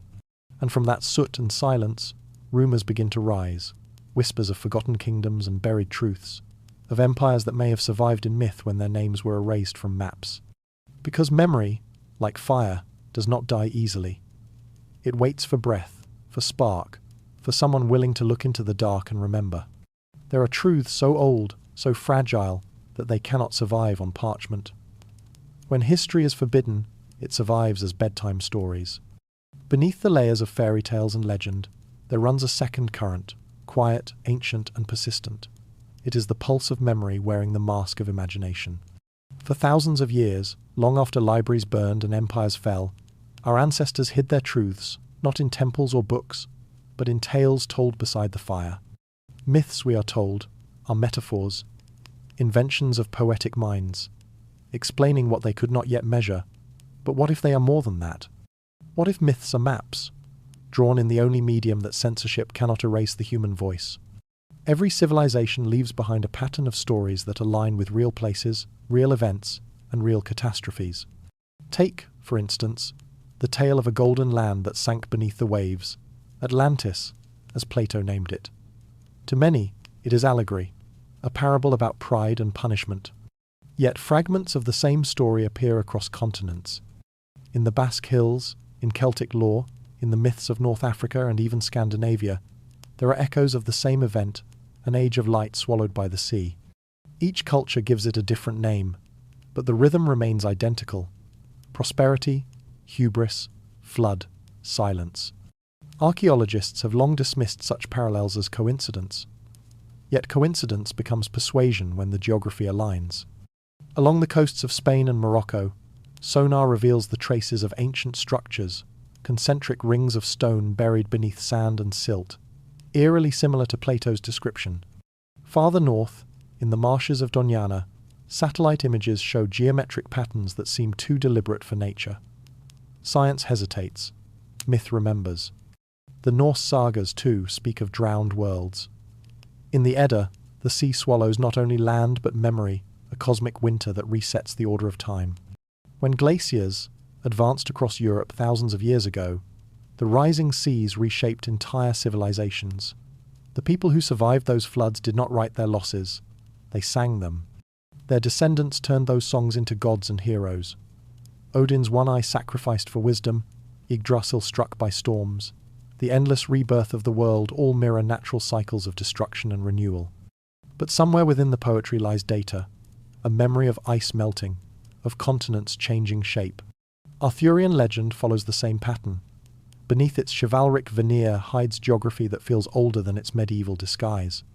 Avalon, the Isle of Apples, where the wounded king is taken to heal, might be a poetic metaphor or a memory of a real island long lost to the rising sea.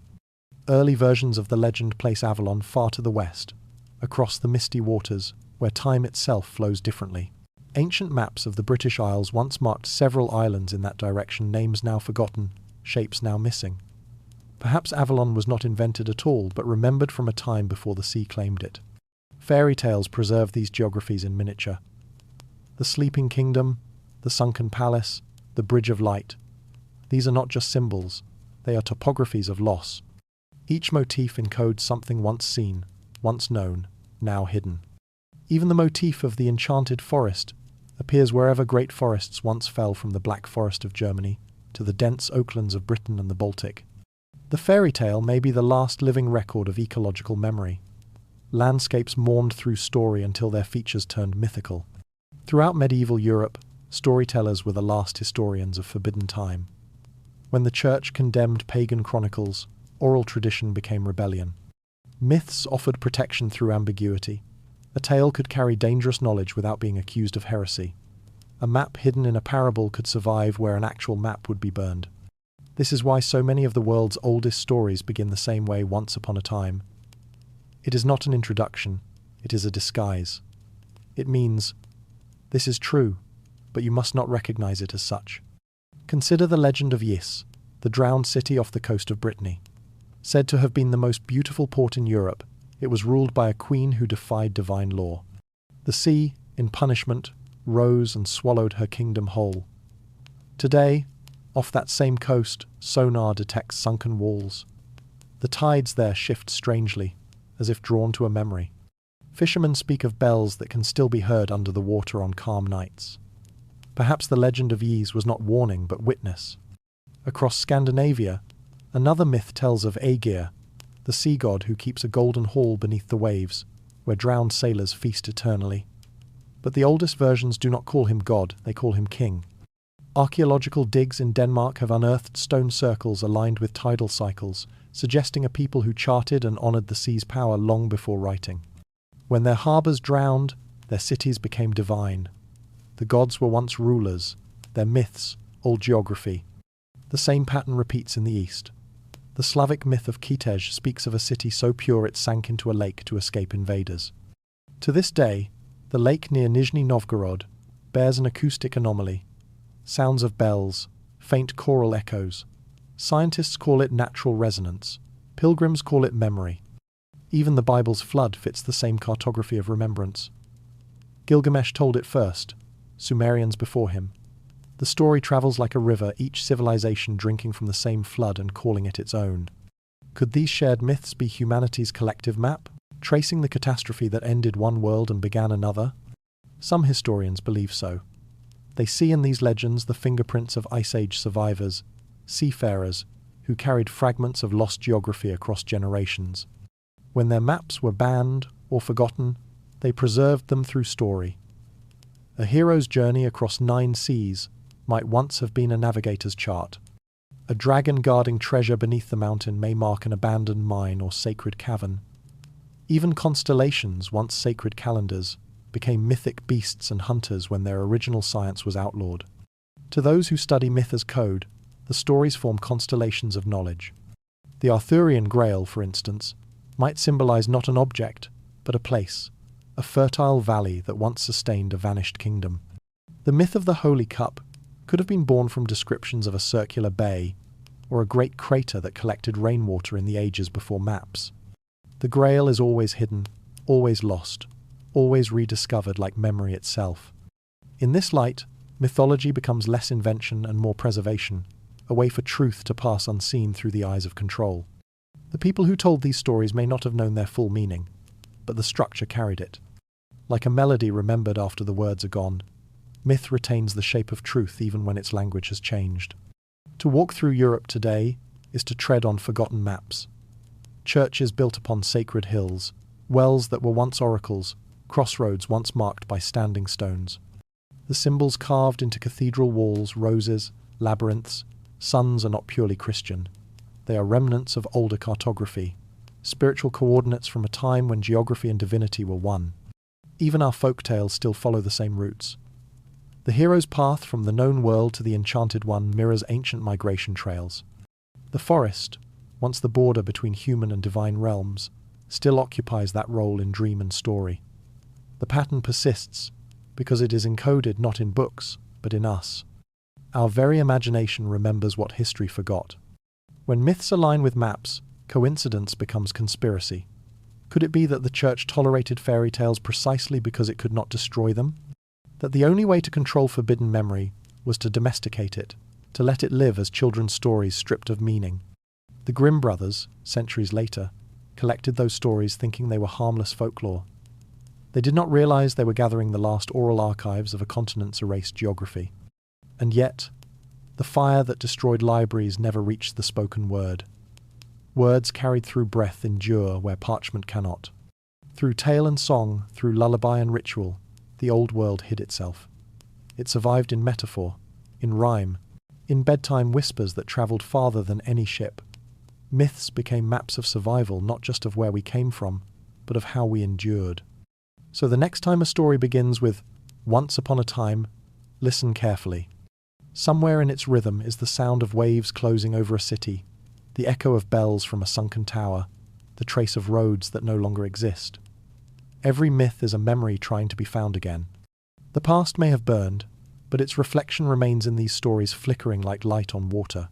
From these reflections, archaeologists and dreamers alike now begin to piece together what was thought lost. The shape of forgotten continents, the roots of vanished kings, the truth that hides beneath the fairy tale. And as myth turns back toward memory, we follow it into the age of rediscovery, where shovels replace quills, and truth begins once more to surface from the earth. They dug for coal and found a city no one remembered. It began quietly, as most rediscoveries do.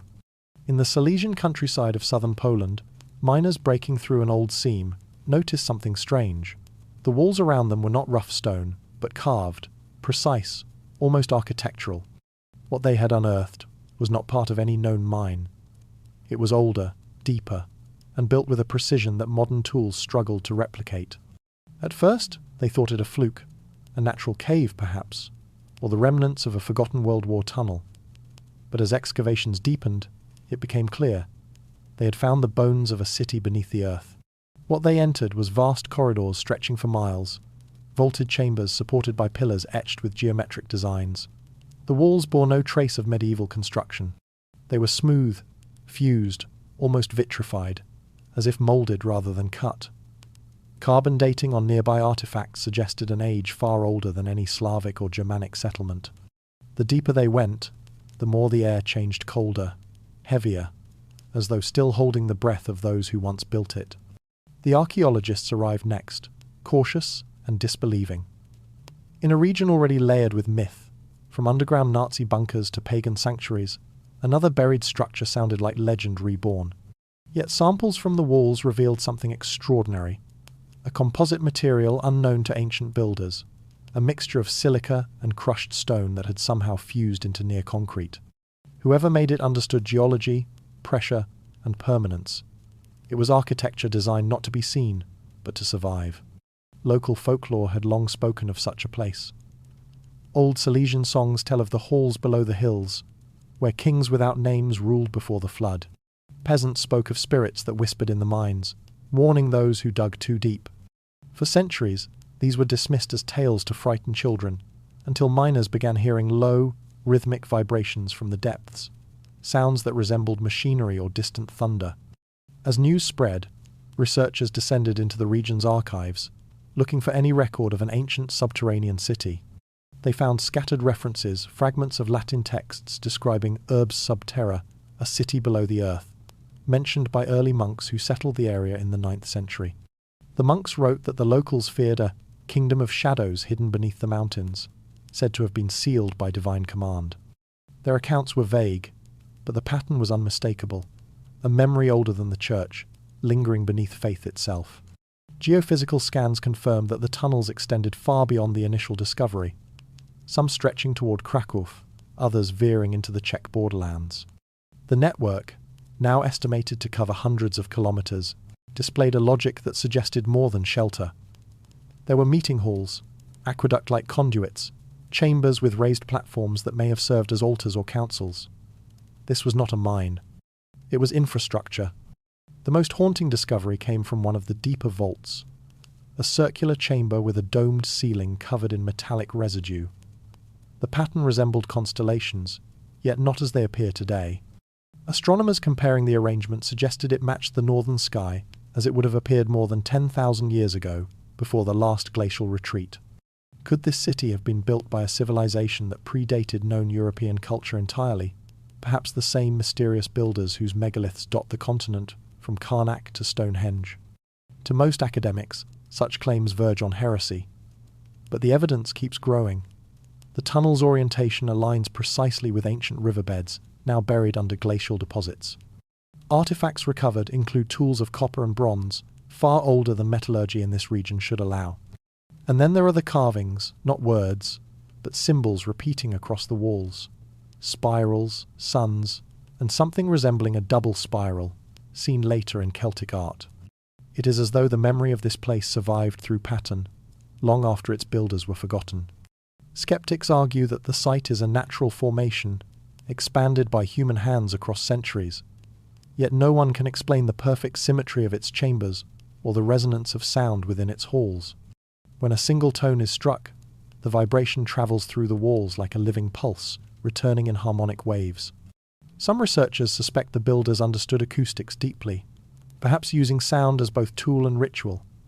Ancient myths of the north often speak of singing stones temples that hummed during solstice nights. Perhaps this city was one of them. There is another theory, more unsettling.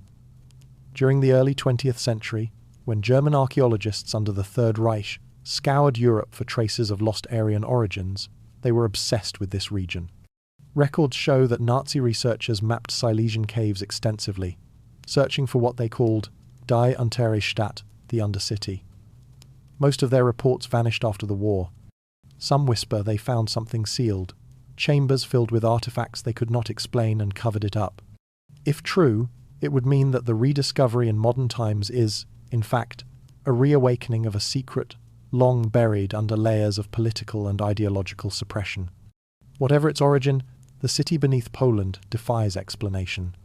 The deeper excavations venture, the more the tunnels twist into geometries that defy ordinary design, smooth curves, turning into perfect right angles, floors descending in spirals, rooms shaped like hexagons. One archaeologist remarked that it felt less like architecture and more like an organism, as if the city itself had grown from the stone. In recent years, due to structural risks and government pressure, much of the site has been sealed off again. Official statements describe it as a safety measure. Unofficial whispers suggest something else. Some researchers have been denied access without explanation. One former engineer claimed his data had been confiscated after he reported detecting faint electromagnetic activity within the deepest chamber, as if something down there was still functioning. What was this city's purpose? A fortress? A sanctuary from a prehistoric flood? Or perhaps a temple, built to honor gods who demanded secrecy? The answer may lie in a small inscription, discovered near one of the sealed corridors, a line of ancient runes translating roughly to, "We built to outlast the sky." If that translation is accurate, it changes everything. It implies not only technology, but prophecy, a civilization that foresaw the world's transformation and chose to survive beneath it. Could these people have been the remnants of an earlier European empire, driven underground by climate catastrophe? Could they be the ancestors of the myths the same culture remembered later as Hyperborea, or the hidden kingdoms of the north? The city beneath Poland is more than an archaeological site. It is a wound in the story we have been told, an opening in time that exposes another Europe, older and more deliberate than history admits. Beneath its stone corridors lies a different narrative of civilization, one built not for conquest but endurance. They dug for coal and found a city no one remembered. And now, sealed once more beneath the earth, it waits quiet, patient, undestroyed. The miners' lamps are gone, the machines silent. Yet under the soil, the geometry still hums faintly, as though the past itself were not dead but dormant. From these tunnels, our journey turns westward, across the continent and beyond the sea, to another mystery, one that does not sleep in darkness but beneath waves. For where stone ends, water begins, and under the Atlantic's restless skin another lost world calls. Beneath the waves, old Europe still breathes. The ocean keeps its secrets with a tenderness that borders on cruelty. It does not destroy, it preserves. Silt becomes shroud, coral becomes scripture, and the tides recite forgotten names. Along the western edge of Europe, from Ireland's jagged cliffs to the sunlit waters of Portugal, the sea holds something older than empire. It is not Atlantis as myth imagined it. No domes of crystal, no thrones of gold, but something quieter, sadder, and far more real. The bones of a world that drowned when the ice withdrew and the tides rose to claim the land. It began with fishermen. Off the coast of Donegal, they spoke of nets catching on strange stones, blocks too regular, too heavy to be coral. Off Brittany, divers found walls beneath the sand, arranged in geometric patterns like streets. And farther south, near the Bay of Cadiz, sonar revealed entire terraces and foundations resting beneath 100 meters of water. The sea floor there forms a perfect circle of ridges, concentric and deliberate, as though once designed. Oceanographers call it coincidence, but coincidence begins to sound like conspiracy when the same patterns repeat across thousands of miles. The western coast of Europe was not always a coast. 12,000 years ago, the Atlantic was smaller. The sea level lay hundreds of feet lower, exposing a vast landscape, a green corridor connecting Ireland, Britain, France, and the Iberian Peninsula. Forests once stretched where waves now roll. Rivers carved valleys now filled with salt. When the glaciers melted, the ocean came to reclaim it, swallowing millennia of habitation in a single century. Scientists name that vanished realm Doggerland in the north, but its spirit extends south a whole continent between continents, drowned but not entirely forgotten. For centuries, sailors told of phantom islands that appeared and vanished in mist high Brazil west of Ireland. Antillia, near the Azores, Ilha Verde, Madeira, and others whose names shimmered on medieval maps. They were dismissed as sailors' fantasy, mirages of cloud and light. Yet sonar surveys near the supposed coordinates of high Brazil show something beneath a rise in the seabed, patterned with ridges too straight for chance. The ocean floor there bears scars of what once was river flow, now long extinct. When storm currents shift the sand, ancient peat deposits rise fragments of forest that should not exist underwater. It is here that myth and geology shake hands. The Norse told of lands beyond the sunset, green, vast, and blessed. The Irish sang of Tir na Nog, the land of the young, where time stands still and sorrow cannot reach. The Portuguese whispered of the drowned kingdom of Antillia, where monks built shining cities and waited for redemption. In each legend, there is a sense of longing not for a paradise to come, but for one already lost. The sea, it seems, does not only separate, it mourns. Diving expeditions along Portugal's Algarve coast have revealed step-like formations descending into the abyss, eerily reminiscent of amphitheatres. Some believe they are natural terraces, others are not so sure. Near Cape St. Vincent, divers found what appeared to be columns arranged in a semicircle, half buried in sediment. Each stands about 2 meters tall, carved from the same limestone as the nearby cliffs. Their placement suggests alignment with the summer solstice. When light pierces the water at just the right angle, it passes through them in a golden line, as though the sea itself remembers the sun's worship. Further north, near Brittany's coast, sonar scans in 2017 revealed linear foundations beneath the Gulf of Morbihan structures, consistent with ancient causeways. The same region holds the megaliths of Karnak, thousands of standing stones stretching across the land like frozen waves. Archaeologists have long debated their origin, dating them to around 4,500 BCE. But what if Karnak is only the surviving crest of a larger civilization, its heart now beneath the Atlantic? The stones may not be monuments to gods, but markers of lost memorials to the drowned. Underwater archaeology is a science of ghosts. The sea erases slowly, beautifully, and incompletely. Divers off the coast of Galicia describe walls covered in moss that turn silver under their lamps. In some places, staircases descend into nothingness. In others, doorways open onto the dark. Cameras capture only fragments, an arch here, a block there, and silence everywhere. The ocean guards its architecture with layers of distance and pressure. Each meter downward is another century forgotten. And yet, even from the surface, The Atlantic reveals its secrets to those who listen. Fishermen still speak of sudden upwellings, bubbles rising from the deep, as if exhaled by something sleeping. Sonar sometimes records odd vibrations, rhythmic, almost mechanical, echoing across miles.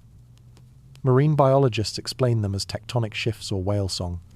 But in local taverns, the old men shake their heads. They call it the breathing of the kingdom. What kingdom? Perhaps none. Or perhaps one that existed before our maps began, before the notion of Europe itself. Some researchers propose that the Atlantic coast was once home to a network of cities, seafaring peoples who thrived when the world was cooler and the seas lower. They traded along rivers that no longer exist, built temples that tracked the stars, and worshipped deities later remembered as Poseidon, Manannan, or Njord. Their legacy may have inspired every later myth of a Western paradise from Atlantis to Avalon. When the ice melted and the sea rose, they had nowhere to run but east, into the lands that would become Europe. Perhaps they became the ancestors of the Celts, or the builders of the Baltic temples, or the founders of the tunnels beneath Poland. But what if they never truly left? In 2021, oceanographers studying sediment near the Azores discovered traces of human-made material charcoal mixed with marine clay, far older than known exploration. In the same area, divers reported formations resembling roadways, oriented toward what would have been the ancient shoreline. The ocean floor there lies eerily level, as though flattened by design. No proof yet, only patterns. And patterns, when repeated across continents, begin to tell stories. Science demands restraint, but myth whispers insistently. The Greeks said the Atlanteans fell not by wrath, but by pride builders who sought to master the elements and were consumed by them. Perhaps this story is not punishment, but physics. The ice melts, the waters rise, the empire drowns. But memory transforms disaster into meaning. The survivors carry it forward as warning and promise. "We built to outlast the sky," said the inscription in the tunnels of Poland. Maybe this was their answer to the flood, to live beneath, not above. The ocean's hold on us is not just physical, it is psychological. To stare into its depths is to confront both ancestry and oblivion. Somewhere below those dark waters lies the origin of our myths, our fears, our longing for home. It is no coincidence that so many cultures place their lost paradise in the west, where the sun sets, where the light dies each day only to return. The sea became the symbol of renewal through loss. If we could drain the Atlantic for a moment, strip away its waves and silence, what would we see? Cities crusted with coral, highways now traversed by fish, monoliths aligned with vanished stars, perhaps even inscriptions telling us not who they were, but who we are. For every civilization leaves its reflection in the water, and sometimes the reflection outlives the face. Beneath the waves, old Europe still breathes softly, steadily, as if dreaming of the air it once knew. The divers who surface from these ruins often describe a feeling they cannot explain, not fear, but recognition. One said it felt like returning somewhere I'd never been. Another wept without knowing why. The ocean, after all, is our oldest memory. Every cell in our blood carries its salinity. Every heartbeat echoes its tide. Perhaps when we stand on the shore and listen to the waves, we are hearing not water, but history. And as the sea swallows the old world, a new question rises with the foam. What became of the survivors? Did they vanish completely, or did they walk ashore and begin again, carrying fragments of their drowned kingdom within them in song, in stone, in blood? The tide recedes, but the story does not end here. Beyond the surf, where water meets land once more, we will follow those survivors, the keepers of memory, the reborn wanderers who shaped the world that came after the flood. The blood of lost kings may still sit on modern thrones. It is a thought both thrilling and unsettling that the veins of Europe's rulers might still carry the memory of empires erased from history. That beneath the titles and heraldry, beneath centuries of Christian coronations and polished Latin records, something older still flows, the pulse of forgotten dynasties that refused to die, even when their cities did. History tells us that civilizations collapse, but blood has a different kind of memory. It travels quietly, unseen, from cradle to cradle, crossing wars, marriages, and faiths. Where ink burns, lineage survives. And in the genealogies of Europe, those tangled trees of noble descent, there are whispers that not all branches began where they claim. Some reach farther back, into the shadows before recorded time. It begins with names. Scholars have long noted peculiar repetitions across millennia, titles and syllables that seem to echo from Bronze Age tablets into medieval charters. In the archives of Crete, ancient inscriptions speak of a ruler called Taranos. Centuries later, Celtic chronicles tell of a divine king, Taranis. And in medieval France, the noble house of de Taran appears, claiming descent from an ancestral warrior who came from the sea. Coincidence, perhaps, or continuity carefully disguised. The same patterns appear elsewhere. The ruling families of Brittany, Ireland, and Scotland share crests marked with triple spirals, an ancient symbol long predating heraldry itself.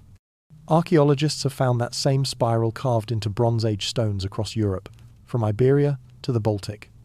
When asked, the medieval heralds said it meant eternity. But the bards whispered otherwise, that it marked those who remember. During the late Middle Ages, chroniclers often sought to legitimize their patrons by tracing their descent to Rome or to biblical kings.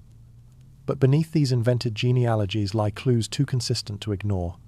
Some noble lines, particularly in the west of Europe, claim descent from figures whose origins are unknown or of the old blood.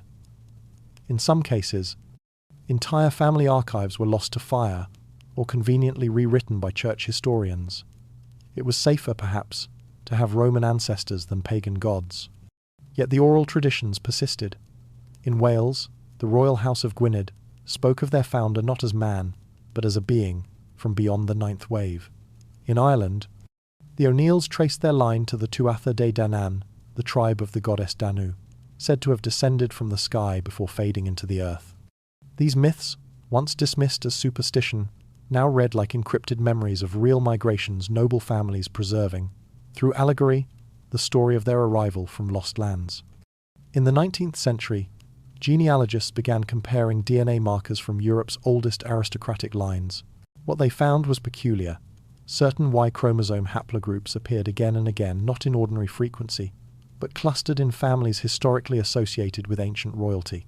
These markers trace back not to Rome or Greece, but to a much older source, a population that spread across Europe during the Bronze Age, before written history began. The kings of Ireland, the dukes of Brittany, the ancient Picts of Scotland, and even some Germanic houses share traces of this genetic echo. A forgotten ancestry, woven invisibly into the veins of Europe's rulers. Coincidence? Again? Or inheritance too inconvenient to acknowledge? The Church, for all its record-keeping, rarely addressed such questions. Medieval chroniclers were less interested in biology than theology. But in private letters, those that escaped censure, we find hints of unease. One Benedictine monk writing in the 12th century noted that some kings of the north are of blood that cannot be baptized. Another, from the court of Burgundy, described his lord's strange rites conducted at solstice, in memory of forebears older than the flood. These accounts were quietly suppressed, their authors transferred or silenced. Yet the rumours endured. In certain European noble houses, traditions persist that seem far older than Christianity. The lighting of fires on midsummer nights, the preservation of sacred groves, the use of ancestral symbols forbidden by the Church. To outsiders they were customs, to those who kept them they were continuity. The pagan kings of old had been replaced by Christian monarchs in name only. The blood, after all, had not changed. Archaeology, too, has begun to uncover evidence that blurs the line between myth and monarchy. Bronze Age burial sites across Central and Western Europe show a surprising level of genetic continuity with later aristocracies. The so-called chieftains, buried with gold torques and iron weapons, may not have been local rulers, but descendants of a single elite caste, one that spread its influence through marriage and migration, preserving its dominance through the very structure of blood. By the time Rome rose, they had already blended into local tribes, becoming both everywhere and nowhere invisible yet eternal. Folklore preserves their presence in stranger ways. The fisher kings of Arthurian legend, wounded rulers whose health determined the land's fertility, echo ancient myths of divine bloodlines tied to the earth itself. In Brittany, local stories tell of families who cannot drown, whose eyes reflect moonlight unnaturally. In the Carpathians, peasants once spoke of the pale-born nobles whose ancestry was not human but star-blooded. And in old Polish chronicles, one finds mention of the Silent Ones, a lineage said to descend from a king whose city was buried beneath the mountains, the very region where miners centuries later would find the tunnels described in section 6.1. Could these scattered legends all refer to the same phenomenon, a bloodline of the forgotten, surviving through secrecy? Perhaps the kings and queens of the prehistoric world did not vanish, but adapted. When their temples fell, they built castles. When their gods were outlawed, they renamed them saints. When their language was erased, they taught its cadence to their children as lullabies. History cannot erase what hides in the bloodstream. Even today, geneticists stumble upon anomalies, rare markers found in isolated noble families, unlike any others in their regions. They trace them back and find migration routes that make no sense, pointing to times and places where no record of settlement exists. One British geneticist described it as ghost lineage, a thread in the European genome that seems to appear out of nowhere, untraceable, yet undeniably present. The implications unsettle both science and history. If even fragments of these lineages descend from Bronze Age royalty, from peoples whose names we do not know, then Europe's story is not linear but layered. The medieval crowns were not the beginning of civilization, but its echo. Kings and queens were not divine because of faith. Faith was shaped to explain their divinity. Perhaps that is why royal bloodlines still carry an aura of mystery, even in modern times. The reverence for them persists, not merely through tradition, but through instinct, a collective memory of something once real, now sublimated into ceremony. The velvet robes, the crowns, the processions, all pageantry, yes, but also ritual. The ancient kings of forgotten empires ruled by sacred mandate. Their descendants still perform the shadow of that role, whether they understand it or not. We look at them and feel something older than politics, a recognition buried deep in the collective mind. They remind us, perhaps unconsciously, of the time when rulers were seen as bridges between earth and sky. When the blood of a king was more than metaphor, it was covenant. And if that covenant never truly broke? If the blood of lost kings still flows quietly through the veins of Europe's elite, then the forgotten empires never died, they adapted. Their palaces are now parliaments, their temples, cathedrals, their sacred fires, electric light. Civilization is not rebirth, but repetition, the same story told in new tongues. From living blood to living memory, the journey continues, tracing not only the veins of lineage, but the arteries of remembrance. For while blood may preserve power, it is memory that preserves meaning. And even when history denies it, memory finds a way to speak in whispers, in songs, in the stories of those who refuse to forget. They forgot everything except the truth their songs still tell. In the high valleys and the deep forests of Europe, there are still nights when the old words are whispered syllables without translation, carried on wind and rhythm. Around bonfires in mountain villages and on remote islands, fragments of an older world continue to stir. Most who speak them do not know their meaning. Yet something in those tones, those circular dances, those midnight gatherings, feels ancient, older than the crosses on the steeples that watch from the hills. They are called many names: the Brotherhood of the Green Flame, the Dancers of the Wheel, the Companions of the Bell, the Guardians of the Dawn. Historians dismiss these as romantic inventions, rural guilds, harvest festivals, harmless folklore. But the continuity of their symbols tells a different story. A spiral carved into a wooden drum. A chant using syllables found nowhere in known language families. A ritual circle divided into 12 points, echoing the geometry of vanished temples. Each one a surviving spark of the pre-Christian fire that once burned across Europe, the last echoes of empires that refused to disappear completely. Anthropologists studying rural traditions in the early 20th century began to notice these strange survivals. In the Carpathian Mountains, shepherds still carved solar discs into their staffs, invoking the eye that never sleeps. In Brittany, old women lit candles in patterns of 3 and 7, muttering prayers not to saints but to the mothers. In the Scottish Highlands, fishermen marked their boats with spirals and triple dots before sailing, symbols identical to those found on Neolithic stones, thousands of years older than their faith. The rituals had lost their explanations, yet their precision remained. It was as if the meaning had been deliberately hidden, entrusted to repetition alone. Who kept them alive? Some say it was accident tradition carried by inertia. Others whisper of intent. There are records, faint and fragmented, of societies devoted to memory itself. One 14th century chronicle from northern Italy describes a brotherhood of the bound circle, a secret fraternity of monks and laymen who preserved the ways of the fathers under the mask of Christian charity. They met in forests, not churches. Their prayers were hymns to the sun, disguised as psalms. Their symbol, a hand encircled by a serpent, appears centuries later in the seals of Masonic lodges. Coincidence or continuity? Even the Church seemed dimly aware that beneath the surface of devotion ran a deeper current. Papal bulls from the Middle Ages condemned folk rites of solstice, equinox, and moon, warning that ancient fire cults persist in the countryside. Missionaries wrote of villagers who cross themselves with both hands or pray to the light before dawn, unable to suppress the gestures of an older faith. The Church tolerated some customs, the lighting of candles, the ringing of bells, absorbing them into the calendar of saints. But the root symbols remained untamed, their meanings lost to all but a few. Among Europe's rural brotherhoods, initiation often involved silence and song.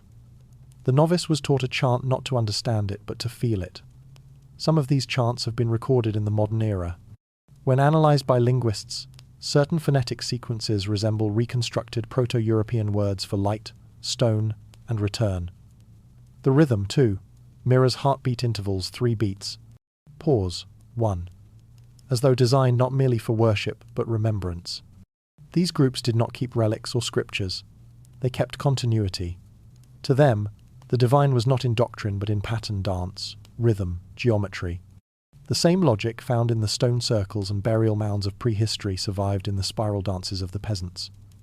When they spun around the maypole, they were not only celebrating fertility, they were reenacting the turning of the heavens, the wheel of the Sunday. Even the simple act of walking clockwise around a fire, a habit observed from Ireland to Ukraine, is an echo of the cosmic order once worshipped as law.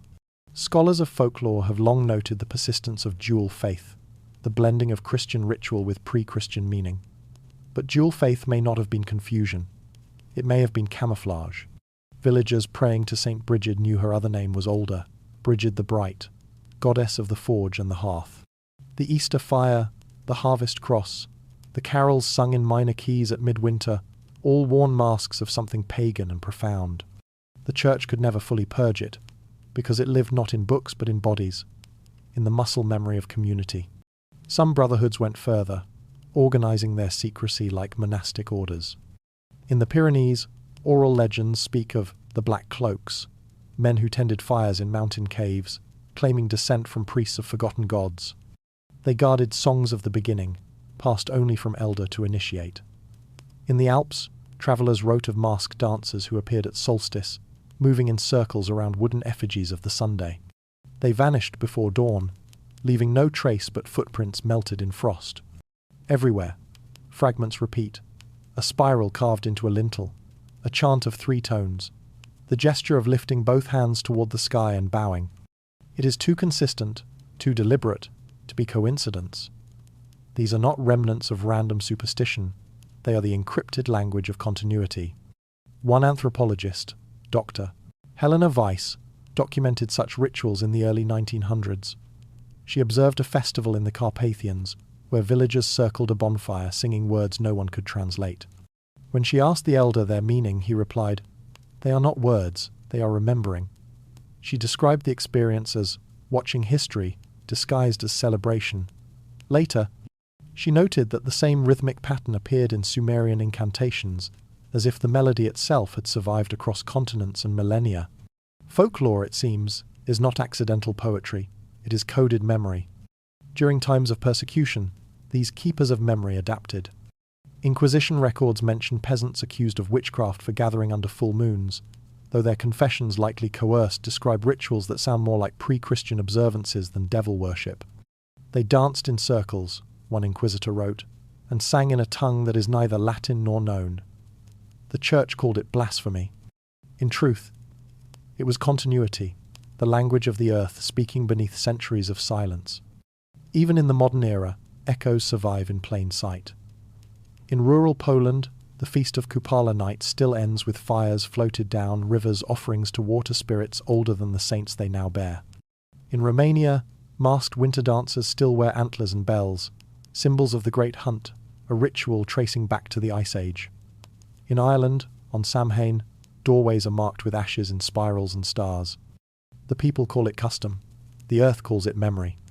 Anthropologists have begun to recognize that oral tradition may preserve data. Once thought, lost astronomical alignments, agricultural cycles, even maps of sacred geography. The old songs describing 3 hills and a burning sky often lead to real megalithic sites. Tales of the stone that hums correspond with acoustic resonances in prehistoric chambers. These were not coincidences. The keepers of memory encoded empirical observation into myth, ensuring survival even through suppression. To imagine them is to picture a hidden Europe not of power or empire, but of persistence. Ordinary people, farmers and shepherds, preserving fragments of something once vast. They did not see themselves as rebels. They were caretakers, holding the last embers of the world before the flood, before the church, before the written word. Through their dances and songs, they remembered what books forgot, that civilization was not a beginning, but a cycle, not ascent, but return. They forgot everything, says the legend, except the truth their songs still tell. And those songs still exist, recorded now on wax cylinders, echoing from festivals and forgotten languages. When played back in slow motion, they reveal tones that mimic the pulse of the earth itself, 7.8 Hz, the frequency of resonance between ground and sky. Coincidence again? Or design meant to remind humanity of its origins? Perhaps the most remarkable truth about the keepers of memory is that they were never truly secret. They hid in plain sight, beneath festivals, folklore, and prayer. Even now, the symbols remain carved on doors and woven into cloth, unrecognized by those who carry them. The past does not vanish.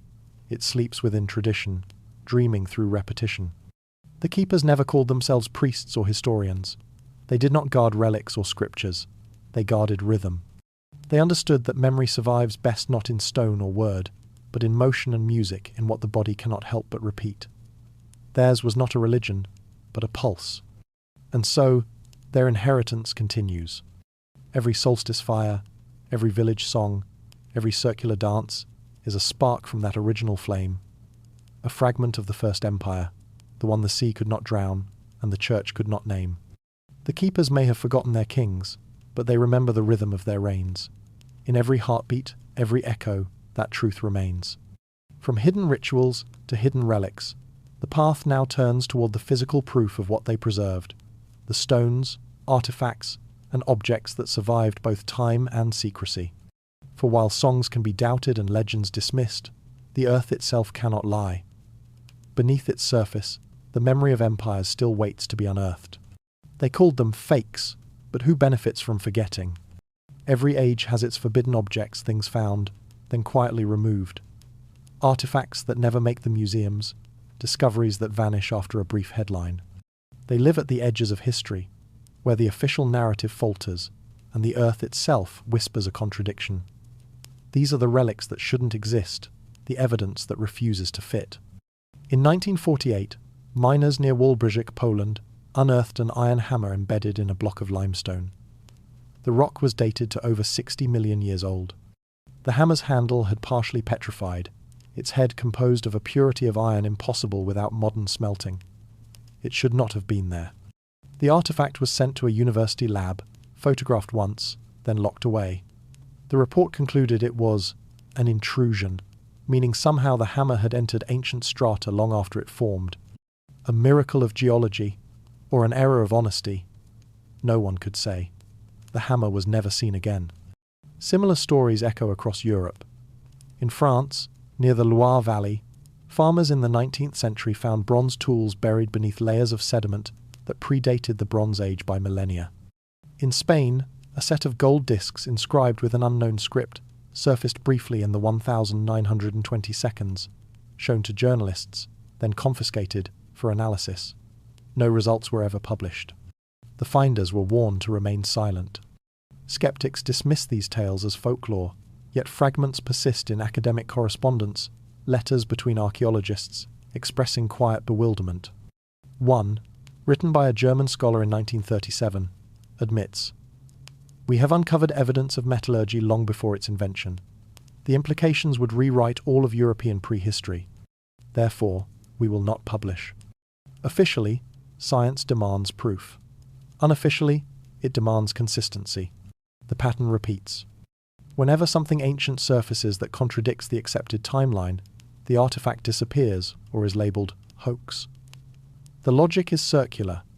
If it cannot exist, it must be fake. If it is fake, it cannot exist.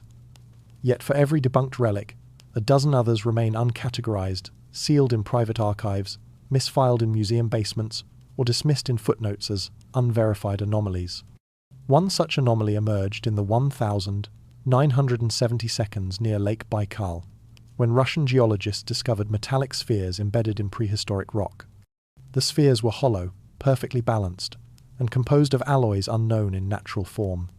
A handful were sent to Moscow for testing, but their results and the spheres themselves vanished during the Soviet era.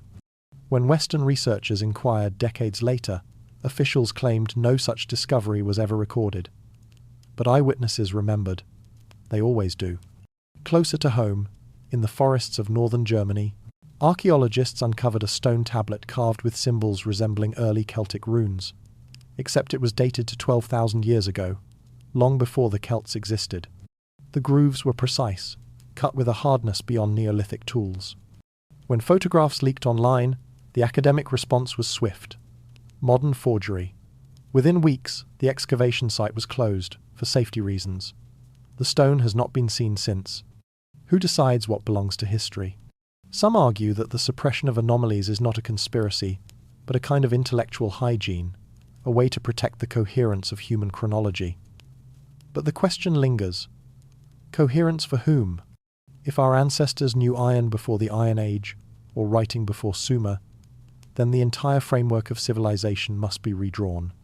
Entire careers, institutions, and national myths depend on the stability of that framework. To challenge it is not only heresy, it is professional suicide. Still, the earth does not lie. In Austria, near the village of Loben, a discovery known as the Salzburg Cube continues to defy classification. Found in coal deposits millions of years old, the cube is metallic, with sharp edges and perfect symmetry seemingly manufactured. Scientists who examined it in the 19th century declared it evidence of intelligent origin, though no human industry could have existed then. The object was housed in a museum for decades until, curiously, it was reported lost in 1910. A single photograph remains, and even that was nearly destroyed during the Second World War. Sometimes the anomalies hide in plain sight. In museums across Europe, certain artifacts are labelled out of context, meaning they were found where they should not be.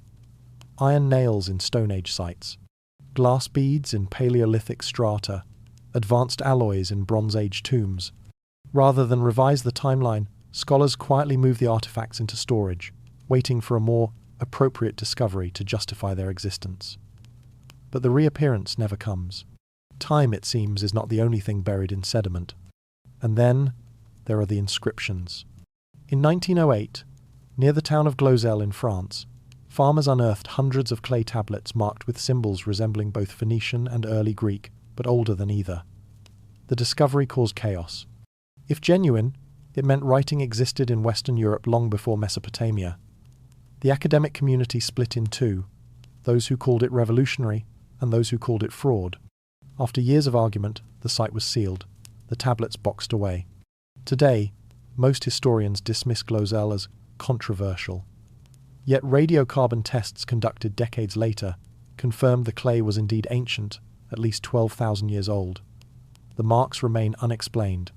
What if these outliers are not accidents, but footprints of a civilization erased by its own survival? Perhaps the builders of Tartessos, the miners beneath Poland, and the navigators of the Atlantic Kingdom were not isolated mysteries, but chapters of one long story, a story edited out of existence.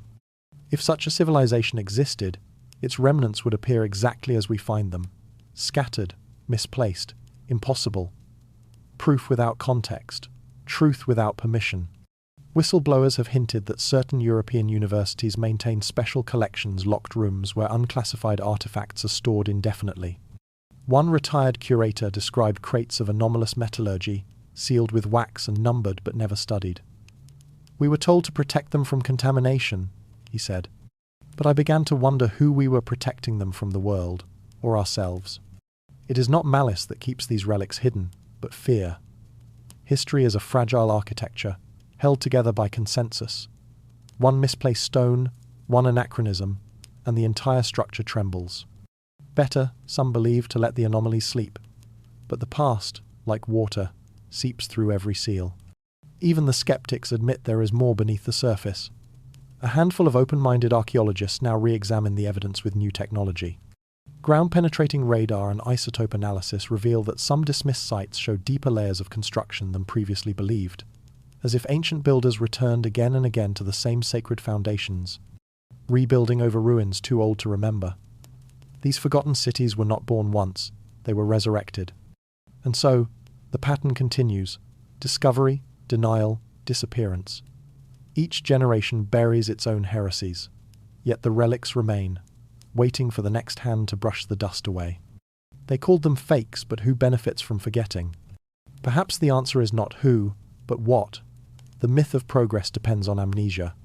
Civilization must appear as a straight line, primitive to advanced, ignorant to enlightened, for modernity to believe in its own superiority. If we admit that our ancestors possessed knowledge equal or greater than ours, the story collapses. The age of rediscovery becomes the age of remembrance, and remembrance is dangerous. Because once we remember, we begin to ask, what else was edited out? Who decided what counts as history? And what truths still sleep in the vaults of forgotten archives, relics that should not exist but do? From relics to revelation, the journey now leads toward those vaults themselves, into the forbidden archives where the guardians of official history kept what could not be destroyed. There, beneath dust and secrecy, waits the next chapter, the final confrontation between the written past and the one that refuses to stay buried. If truth can destroy faith, what does silence protect? There are places in the world where even whispers feel sacrilegious. The air itself seems consecrated, heavy with memory, guarded by the weight of centuries. Deep beneath the marble and light of street, Peter's Basilica, beneath the echo of endless prayers, lies such a place. A world of paper and shadow, a labyrinth of knowledge so vast it could remake history or erase it. They call it the Vatican Secret Archives. But its real name, once translated, is quieter and more precise. Archivum Secretum Apostolicum Vaticanum, the private archive of the Pope. It does not claim to hide. It claims to belong only to those who are permitted to know, and permission in this sanctum is power. Imagine descending through the stone corridors of Vatican City at night. The tourist lights above fade, replaced by oil lamps that flicker against limestone walls.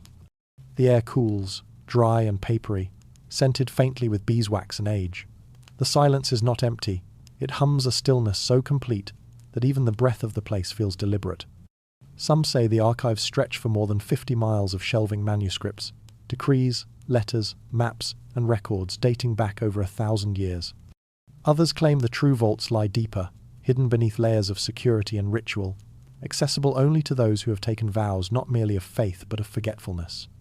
Among the archivists, there is a saying, "What is written for God must remain unread by men." Every historian dreams of walking these corridors. Only a few ever do. Access is granted sparingly, limited to select scholars allowed to view specific documents under supervision. Cameras are forbidden. Notes are restricted. The rest, the locked vaults, the unlisted codices, are sealed behind iron doors. No one alive can open without papal authority. What lies there, the Church never says. It does not need to. Silence is its own testimony. Yet the whispers persist. Among the manuscripts catalogued, there are known wonders. The letters of Michelangelo, Galileo's trial records, even the papal correspondence during the fall of Constantinople. But deeper within, beyond what official inventories admit, lie documents whose existence is rumoured but never confirmed. Chronicles of empires erased from maps. Treaties signed with kings whose kingdoms no longer exist. Theological tracts so heretical they were never burned, only buried. There are also stories of maps strange, circular charts, depicting continents unlike any we know, drawn long before Columbus set sail.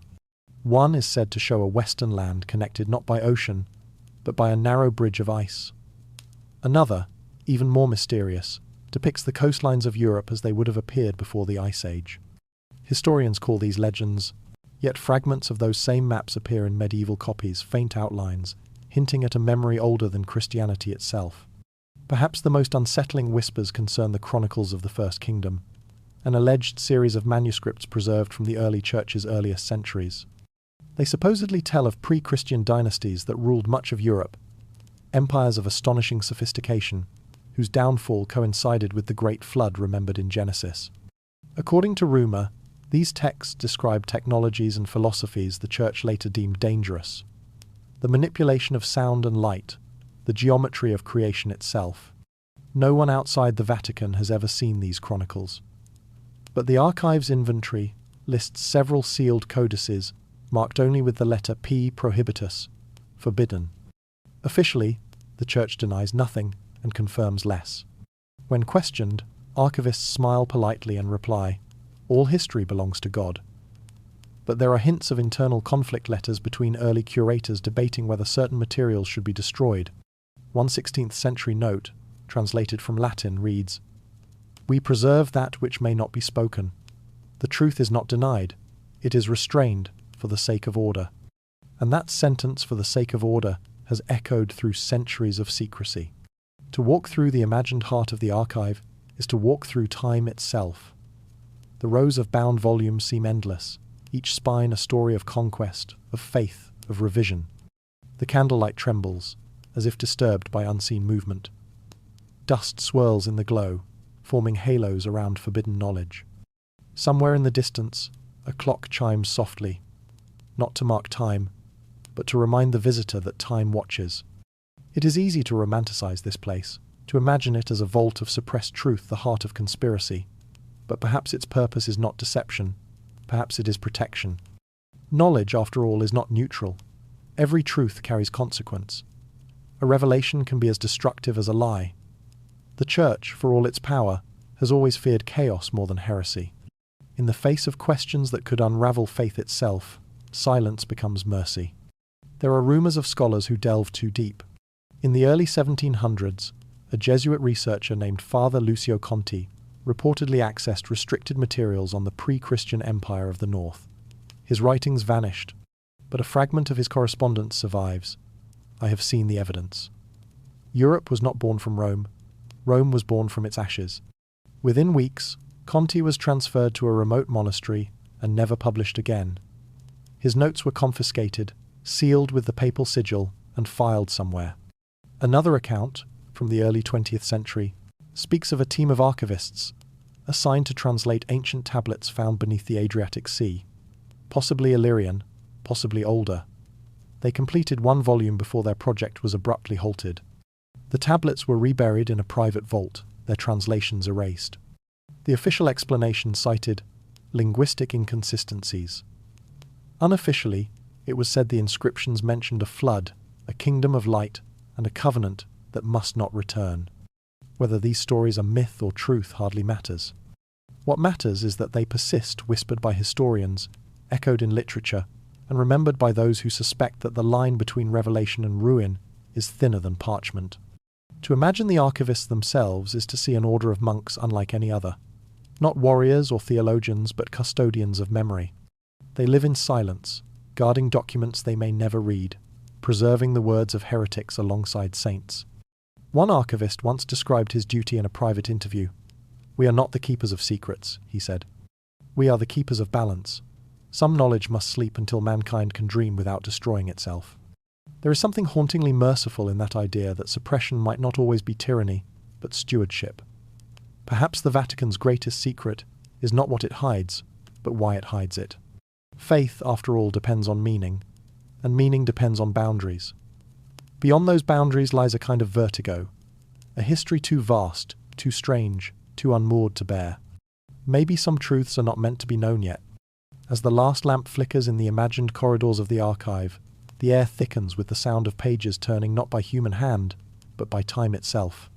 Dust settles gently, like ash from a long-burned revelation. The silence here is not empty. It is full of names never spoken, of histories never told, of empires that might still exist in the margins of the sacred text. And then comes the final realization. The church may not have buried these empires to deceive the world, but to preserve it. Perhaps to remember them fully would awaken something we are not ready to face, a cycle that once destroyed the world, now waiting to begin again. If truth can destroy faith, what does silence protect? From guarded truth to final awakening, our journey now turns toward that question, to the possibility that the empires we call lost were never lost at all. They changed form, slipped into myth, and waited. The next step is not downward into archives, but outward into revelation, into the realization that the past is not gone. It is patient. What if the real empire is memory, and we are its last citizens? There are ruins the eye cannot see, no stones, no walls, no broken towers. They exist inside us, built of thought and language, preserved in the soft architecture of remembrance. Every civilization leaves behind such an invisible city, a kingdom that survives only as long as someone recalls its name.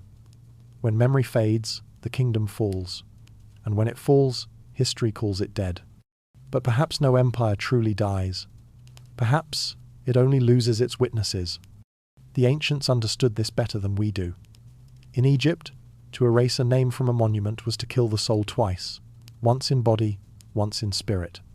The Romans, when they wanted to destroy a ruler utterly, practiced damnatio memoriae, the condemnation of memory, striking his name from every inscription, his face from every statue.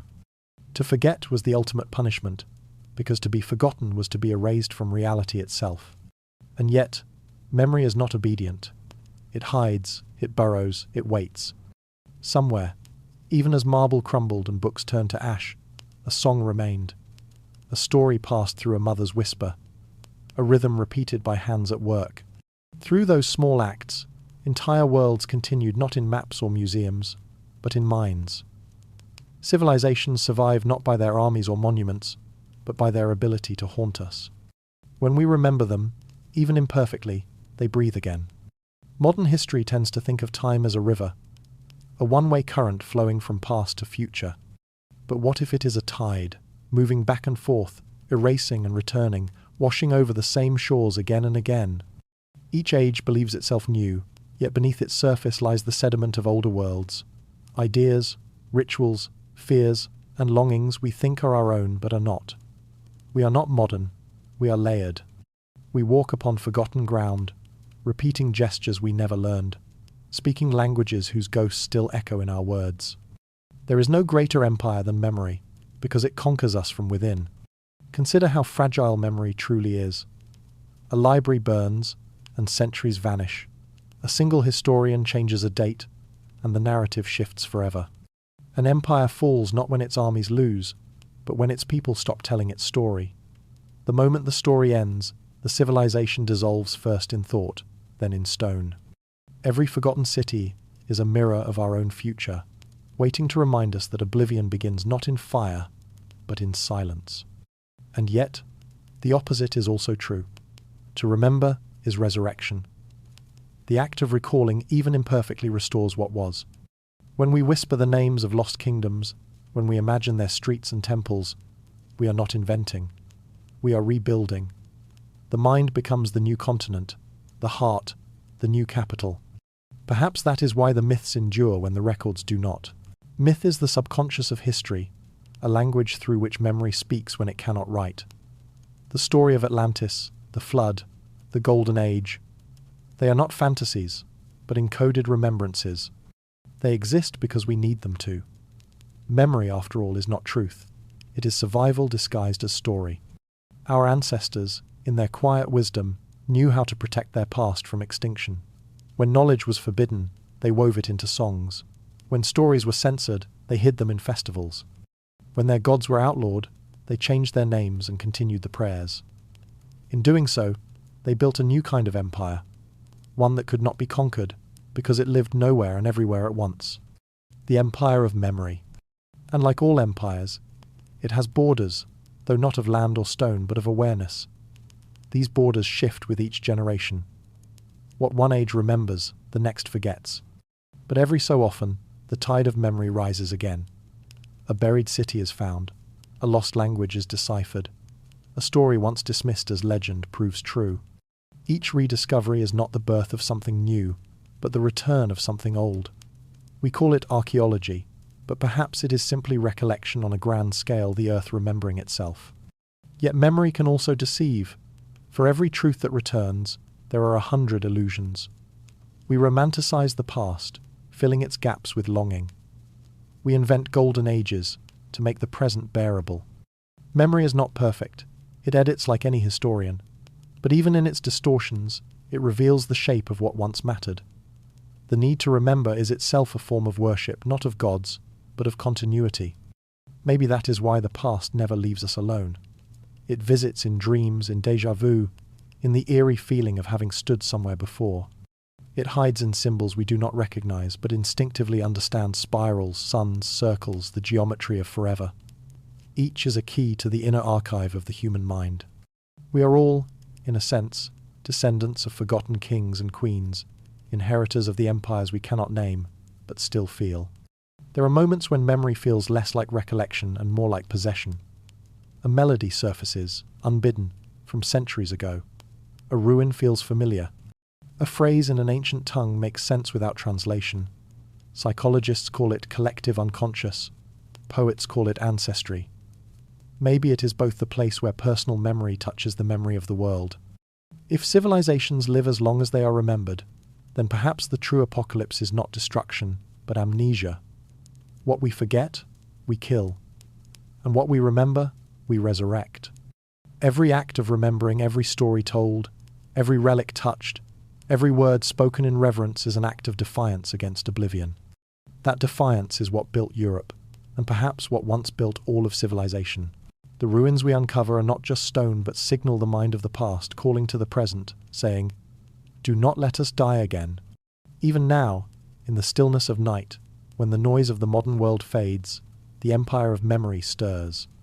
It breathes through forgotten lullabies, through the symbols carved on cathedrals that were once pagan temples, through the stories that begin long ago, before the world was as it is now. Those are not beginnings, they are returns. And maybe this is the secret truth beneath all the lost empires we've traced from Tartessos to Thule, from Illyria to the Atlantic Kingdom. They were never meant to last in stone. Their architects built for the mind, not the map. They constructed memory itself, a structure invisible but immortal. The real empire was never their land, but their remembrance. And as long as we speak of them, as long as we imagine them, they endure. What if that endurance is the point? What if history's greatest secret is that nothing is truly lost, only waiting to be remembered? The empires rise again each time we dream of them, each time we speak their names. We are their architects, their archivists, their inheritors. The empire of memory does not need walls or crowns, it needs only witnesses.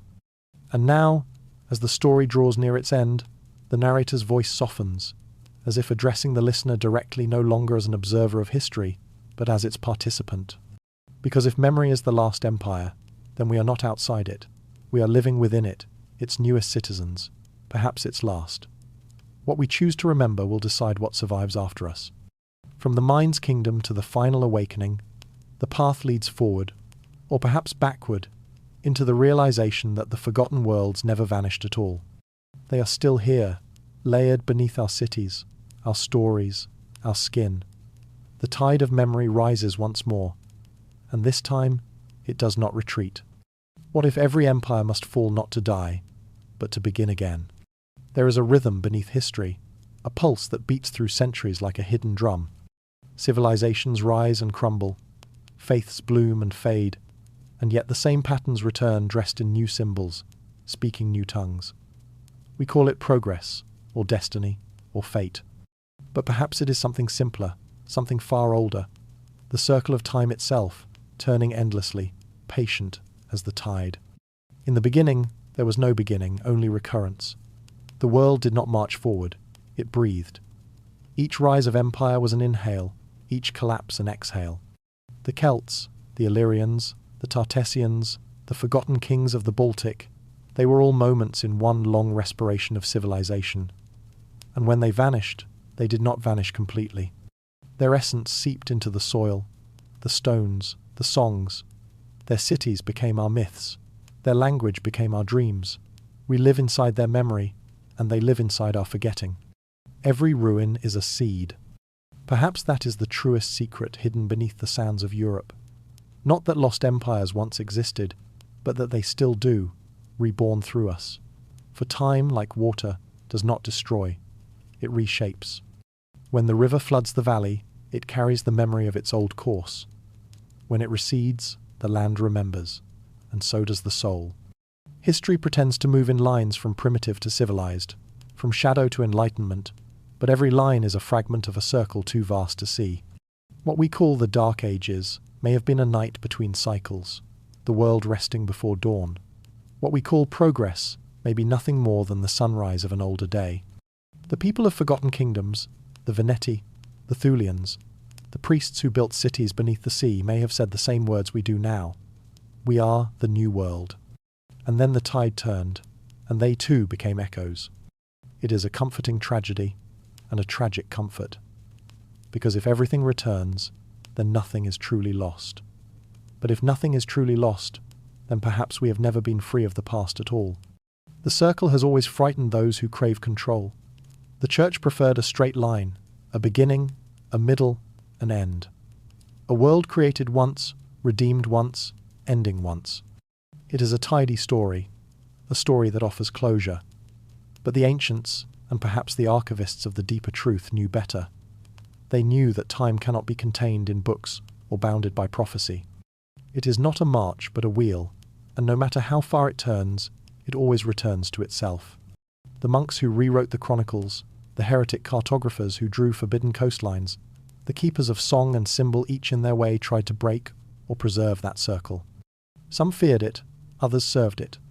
But the circle continued, indifferent to both. Because time does not need belief to exist. It only needs memory.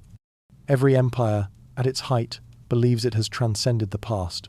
Rome thought itself eternal. So did Byzantium, and the Holy Roman Empire, and the nations that rose from their ashes. But eternity is not endurance. It is return.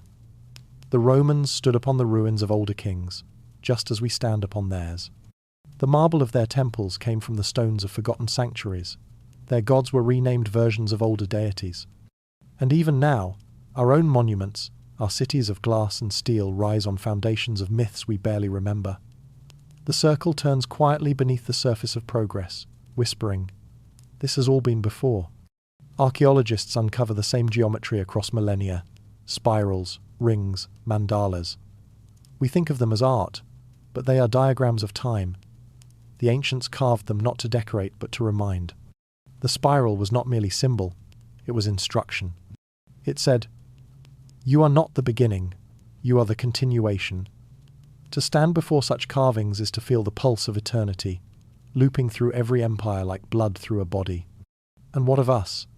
Where do we stand in the circle now? Perhaps we are not at the end, but at the moment before remembering. The rediscovery of buried cities, the decoding of myths once dismissed, the quiet rebellion of archaeologists who listen rather than label all of it, feels like the world stirring from a long sleep. Memory is rising again, not in temples or palaces, but in minds. We look at the ruins of Europe and see fragments of stone. But what if the ruins are not broken things, but unfinished ones? What if every fallen empire was meant to be temporary, a phase of learning, a chapter in the book of recurrence? The Celts remembered the world as a wheel. The Greeks saw it as the turning of ages. The Hindus call it the kalpa, the endless breath of the universe. Different words, same truth. Nothing ends, nothing begins. The pattern remains. Perhaps that is why we are drawn to lost civilizations, why we cannot stop digging, imagining, retelling. Somewhere inside, we recognize them. Their ruins call to us because they are our reflection. We build their stories not to resurrect them, but to prepare for our own return. When we say the lost empires of Europe, we are naming our own future. We too will become a myth, a civilization remembered through fragments, through music, through symbols etched into forgotten walls. One day, someone will uncover our ruins and wonder who we were. And in that moment, the circle will close only to open again. The question, then, is not whether we can escape the cycle, but whether we can understand it. If every empire rises to fall and falls to rise again, then perhaps the purpose is not power, but remembrance. Each age preserves something the last one forgot. Each collapse clears space for return. The tragedy of forgetting becomes the grace of renewal. Even silence has its place in the pattern. The centuries of darkness that followed the burning of libraries were not absences but gestations. The knowledge that once blazed in open temples retreated into monasteries, into songs, into bloodlines and rituals, waiting for the next dawn. The memory of lost Europe did not die, it slept. The monks who buried the forbidden chronicles beneath the Vatican, the villagers who sang in secret dialects, the storytellers who disguised history as myth, they were all guardians of the circle. They understood what progress refuses to see, that what is lost must be lost, so it can be found anew. Maybe that is the meaning of the ruins beneath our feet. Not warnings, but milestones. Not failures, but breaths in the endless rhythm of existence. And so the narrator pauses, not to conclude, but to listen. Beyond the hum of the present, you can almost hear it, the turning of the great wheel, slow and eternal. The sound is not distant. It is inside us. Every heartbeat, every echo of thought is the pulse of that same circle, ancient, infinite, indivisible. What if every empire must fall not to die, but to begin again? Then perhaps even this age, with its noise and light, is merely another dawn after a long forgetting. Perhaps we are not building something new, but remembering something old, the same harmony our ancestors sought, the same kingdom of balance that the Baltic kings once ruled, that the Veneti once sailed, that the monks once feared to name. The circle completes itself not in destruction, but in recognition. To see the pattern is to join it. To remember is to live again. And so, as the story draws to its quiet close, the voice softens into the rhythm of breath, the inhale of remembrance, the exhale of surrender. The tide goes out, carrying with it the echoes of the past. Then, slowly, it returns. The same waters, the same stars, the same song. Nothing ends, nothing begins, everything returns. You've walked over lost kingdoms your entire life. Every step you take in Europe through the cobbled streets of Prague, the piazzas of Florence, the quiet alleys of Lisbon, is a step upon another world. Beneath the pavement, beneath the pipes and concrete, lie the bones of forgotten cities, layers upon layers of time, stacked like the pages of an unfinished book. Every street has ghosts beneath it. Every field was once a temple. Every river has carried the ashes of an empire. If you could see through the ground, you would see Europe, not as a continent, but as a tapestry of buried dreams. Rome built upon Etruscan tombs, London upon Roman walls, Paris upon Gallic shrines. Beneath Berlin lie wooden walkways older than writing itself. Beneath Venice, older cities still, drowned and rebuilt, again and again. What we call the modern world is only the surface, a thin crust covering the deep, slow heartbeat of history. Walk through any cathedral, and you will hear it, not the sound of prayer, but of resonance. The stones themselves hum with memory. The columns, carved from quarries once sacred to other gods, still remember the touch of older hands. In the candlelight, the carvings seem to shift, as if the figures within the walls recognize the hymns, though the names have changed. Beneath the floor of every church in Europe lies a foundation older than faith. Pagan stones reassembled, reused, renamed. Time is not destroyed, it is recycled. Somewhere under the streets of Madrid, archaeologists have found walls belonging to 3 different empires. Beneath Athens, temples once dedicated to forgotten goddesses. Beneath Krakow, entire markets preserved in silence. It is as though each generation, unable to escape the gravity of memory, chose to build upon the ruins rather than beside them, layering their world directly atop the one they had erased. And so the dead civilizations became the literal foundations of the living. We call this progress, but perhaps it is continuity. Perhaps we never really move forward, we just build higher, each floor resting on the memory of the last. If you close your eyes and listen in any old city, you can feel it a vibration that has nothing to do with traffic or footsteps. It's the low hum of the earth remembering. Some say it's imagination, but geologists know that ancient walls and tunnels amplify sound differently. Deep beneath our cities, echoes travel farther than they should, bouncing off layers of stone shaped by human hands long forgotten. If you stand very still, sometimes you can feel it beneath your shoes, the faint rhythm of centuries passing. You've walked over lost kingdoms your entire life, and they are not silent. Every ruin beneath us is still speaking, though not in words we understand. The whisper comes through the air in old patterns, through architecture and instinct. It's why a Roman arch feels familiar, even to someone who's never seen one. Why a Celtic spiral feels like déjà vu. These forms are part of us, imprinted in our sense of beauty and belonging. The past, it seems, has been absorbed into our bones. In London, the underground reveals layers of human time like geological strata, Iron Age huts beneath Roman baths beneath Victorian tunnels. In Marseille, divers have found columns beneath the harbour that predate the Greeks. In Ireland, the fields are mapped by invisible lines, only visible from the air ghost roads leading nowhere. Each discovery whispers the same truth. The past never leaves.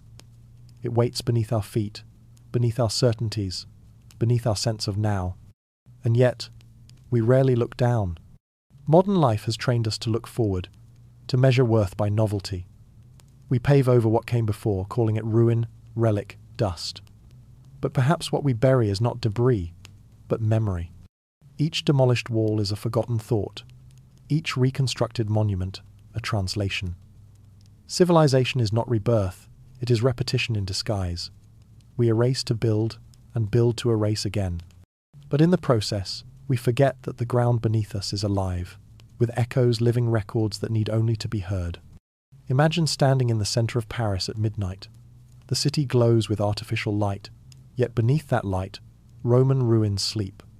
Beneath those ruins, a Gallic settlement. Beneath that, the bones of people who had no name for themselves. Each layer is a chapter of the same story, the story of us. The air between them is thinner than we think. If you listen carefully, if you let the noise of the present fall away, you might hear the breathing of that story slow, patient, eternal. Sometimes the earth reminds us of what we've forgotten. A flood exposes a buried road. An earthquake reveals a temple wall. A farmer's plough unearths an ancient coin. In those moments, the illusion of separation breaks. Time collapses into itself. You realize that you are not standing above history, you are standing within it. You are one of its layers, just waiting to be uncovered. Maybe that is why old places feel alive. Cities like Prague or Lisbon or Naples seem to vibrate at dusk, as though the past rises with the evening mist.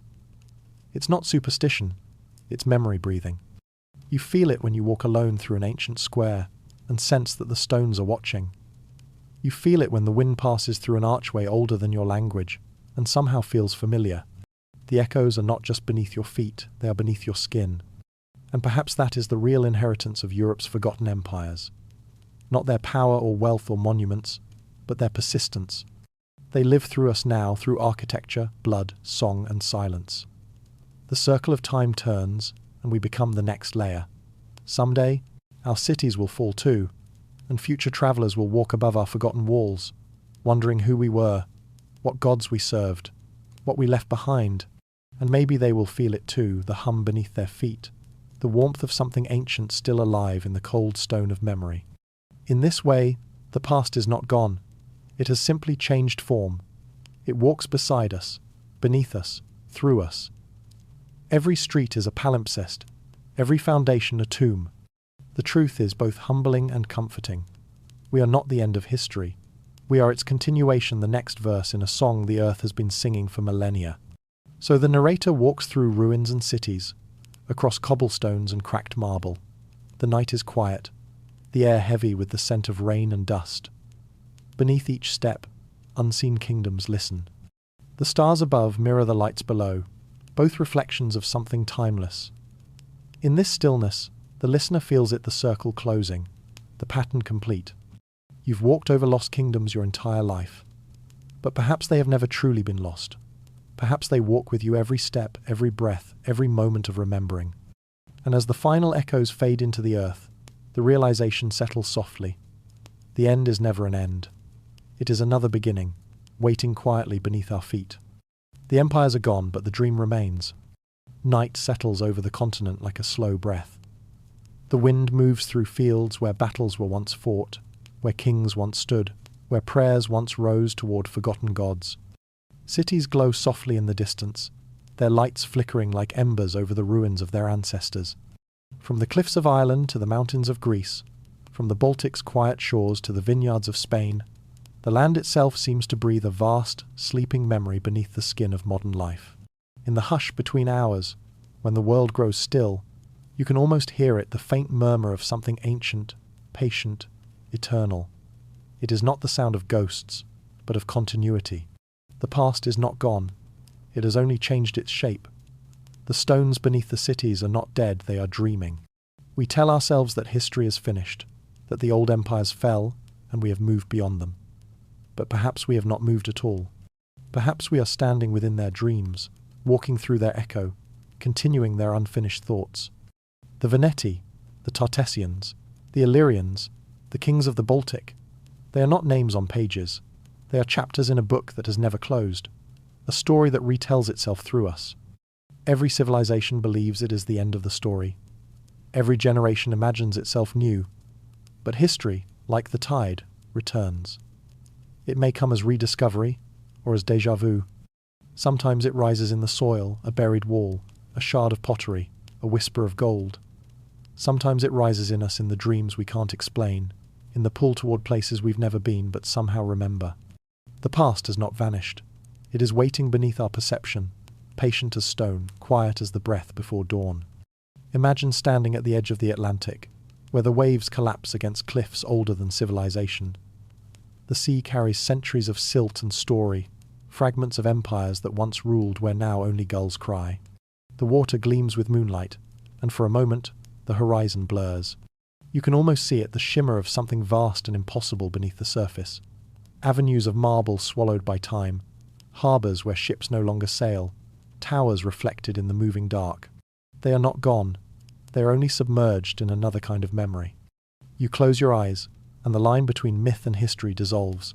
The world feels both ancient and immediate, infinite and intimate. In that stillness, a thought stirs, not knowledge, but recognition. You have stood here before, perhaps in another body, another age, another dream. Time is not linear here. It circles back upon itself, and you are part of its returning breath.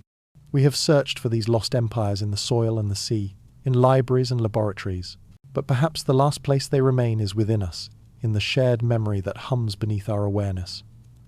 The ancestral echo that reminds us we are not separate from history, but extensions of it. We are not the descendants of ruins. We are the continuation of what those ruins once believed possible. For centuries, scholars have asked where the lost civilizations went. But maybe the better question is, where did they go within us? Their symbols, their gods, their languages all may have changed form, but they live still in the architecture of our thoughts. We build cathedrals where they built temples. We carve stories into screens where they carved into stone. The shapes differ, but the impulse is the same, to reach beyond ourselves, to touch something eternal, to leave behind a trace that might outlast time. The truth of these empires, if truth is even the right word, may not be found in evidence, but in resonance. Every legend of a golden age, every myth of a lost land, is the mind's way of remembering what the world once was, and what it could be again. Atlantis, Thule, Tartessos. These names survive not because they were perfect, but because they were promises. Promises that something vast and luminous once existed and might return. And maybe it already has, in quieter ways. In every act of creation, in every rediscovery of beauty, in every attempt to understand the mystery of where we come from and where we are going. The cycle does not end because we do not stop dreaming. The lost empires are not behind us. They are beneath us, around us, inside us, in the unseen architecture of imagination and memory. What if the ruins we seek are metaphors for our own forgetting? What if the fall of civilizations is not tragedy, but renewal, a way for the earth, for humanity, to remember itself anew? The circle of time turns not in destruction, but in transformation. The cities fall so that the dream can rise again, lighter, subtler, closer to the source. So the narrator's voice softens now, less like a historian, more like a lullaby. The tone turns reflective, calm, almost weightless. The journey has moved from fact to feeling, from history to hush. The empires are gone, the voice says, but the dream remains. Somewhere in the distance, a bell tolls not in mourning but in rhythm. The night stretches infinite, yet close enough to touch. It is the same sky that shone over the Illyrians and the Celts, the same stars the sailors of Tartessos once steered by. We share their constellations, their air, their silence. The same winds that carried their ships now brush the modern world. The same tides that drowned their harbours still lap at our shores. We are not living after them. We are living with them layered, intertwined, breathing the same eternal breath of the world. Every heartbeat carries a trace of the first drum, sounded in a forgotten temple. Every whisper of curiosity is an echo of their wonder. Every story told in the quiet of night is a continuation of the same question they asked. Where did we come from? And where are we going? The answer, perhaps, is neither backward nor forward, but inward. The empire of memory does not end with us. It deepens through us. Our curiosity is its pulse, our imagination, its renewal. The ruins beneath our feet are not graves, they are roots. And from those roots, new cities, new dreams, new myths will always grow. So let the story end as it began, with silence, with wonder, with the hum of something larger than comprehension. Let the listener rest, knowing that the mysteries of history are not puzzles to be solved, but symphonies to be heard. Let the echoes rise softly through the earth, like a heartbeat through stone. The night remains still. The air holds its breath. The voice fades, but the rhythm continues. A whisper, a promise, a quiet truth beneath the noise of time. Nothing is ever truly lost. The empires are gone, but the dream remains. And somewhere beneath your feet, it is beginning again.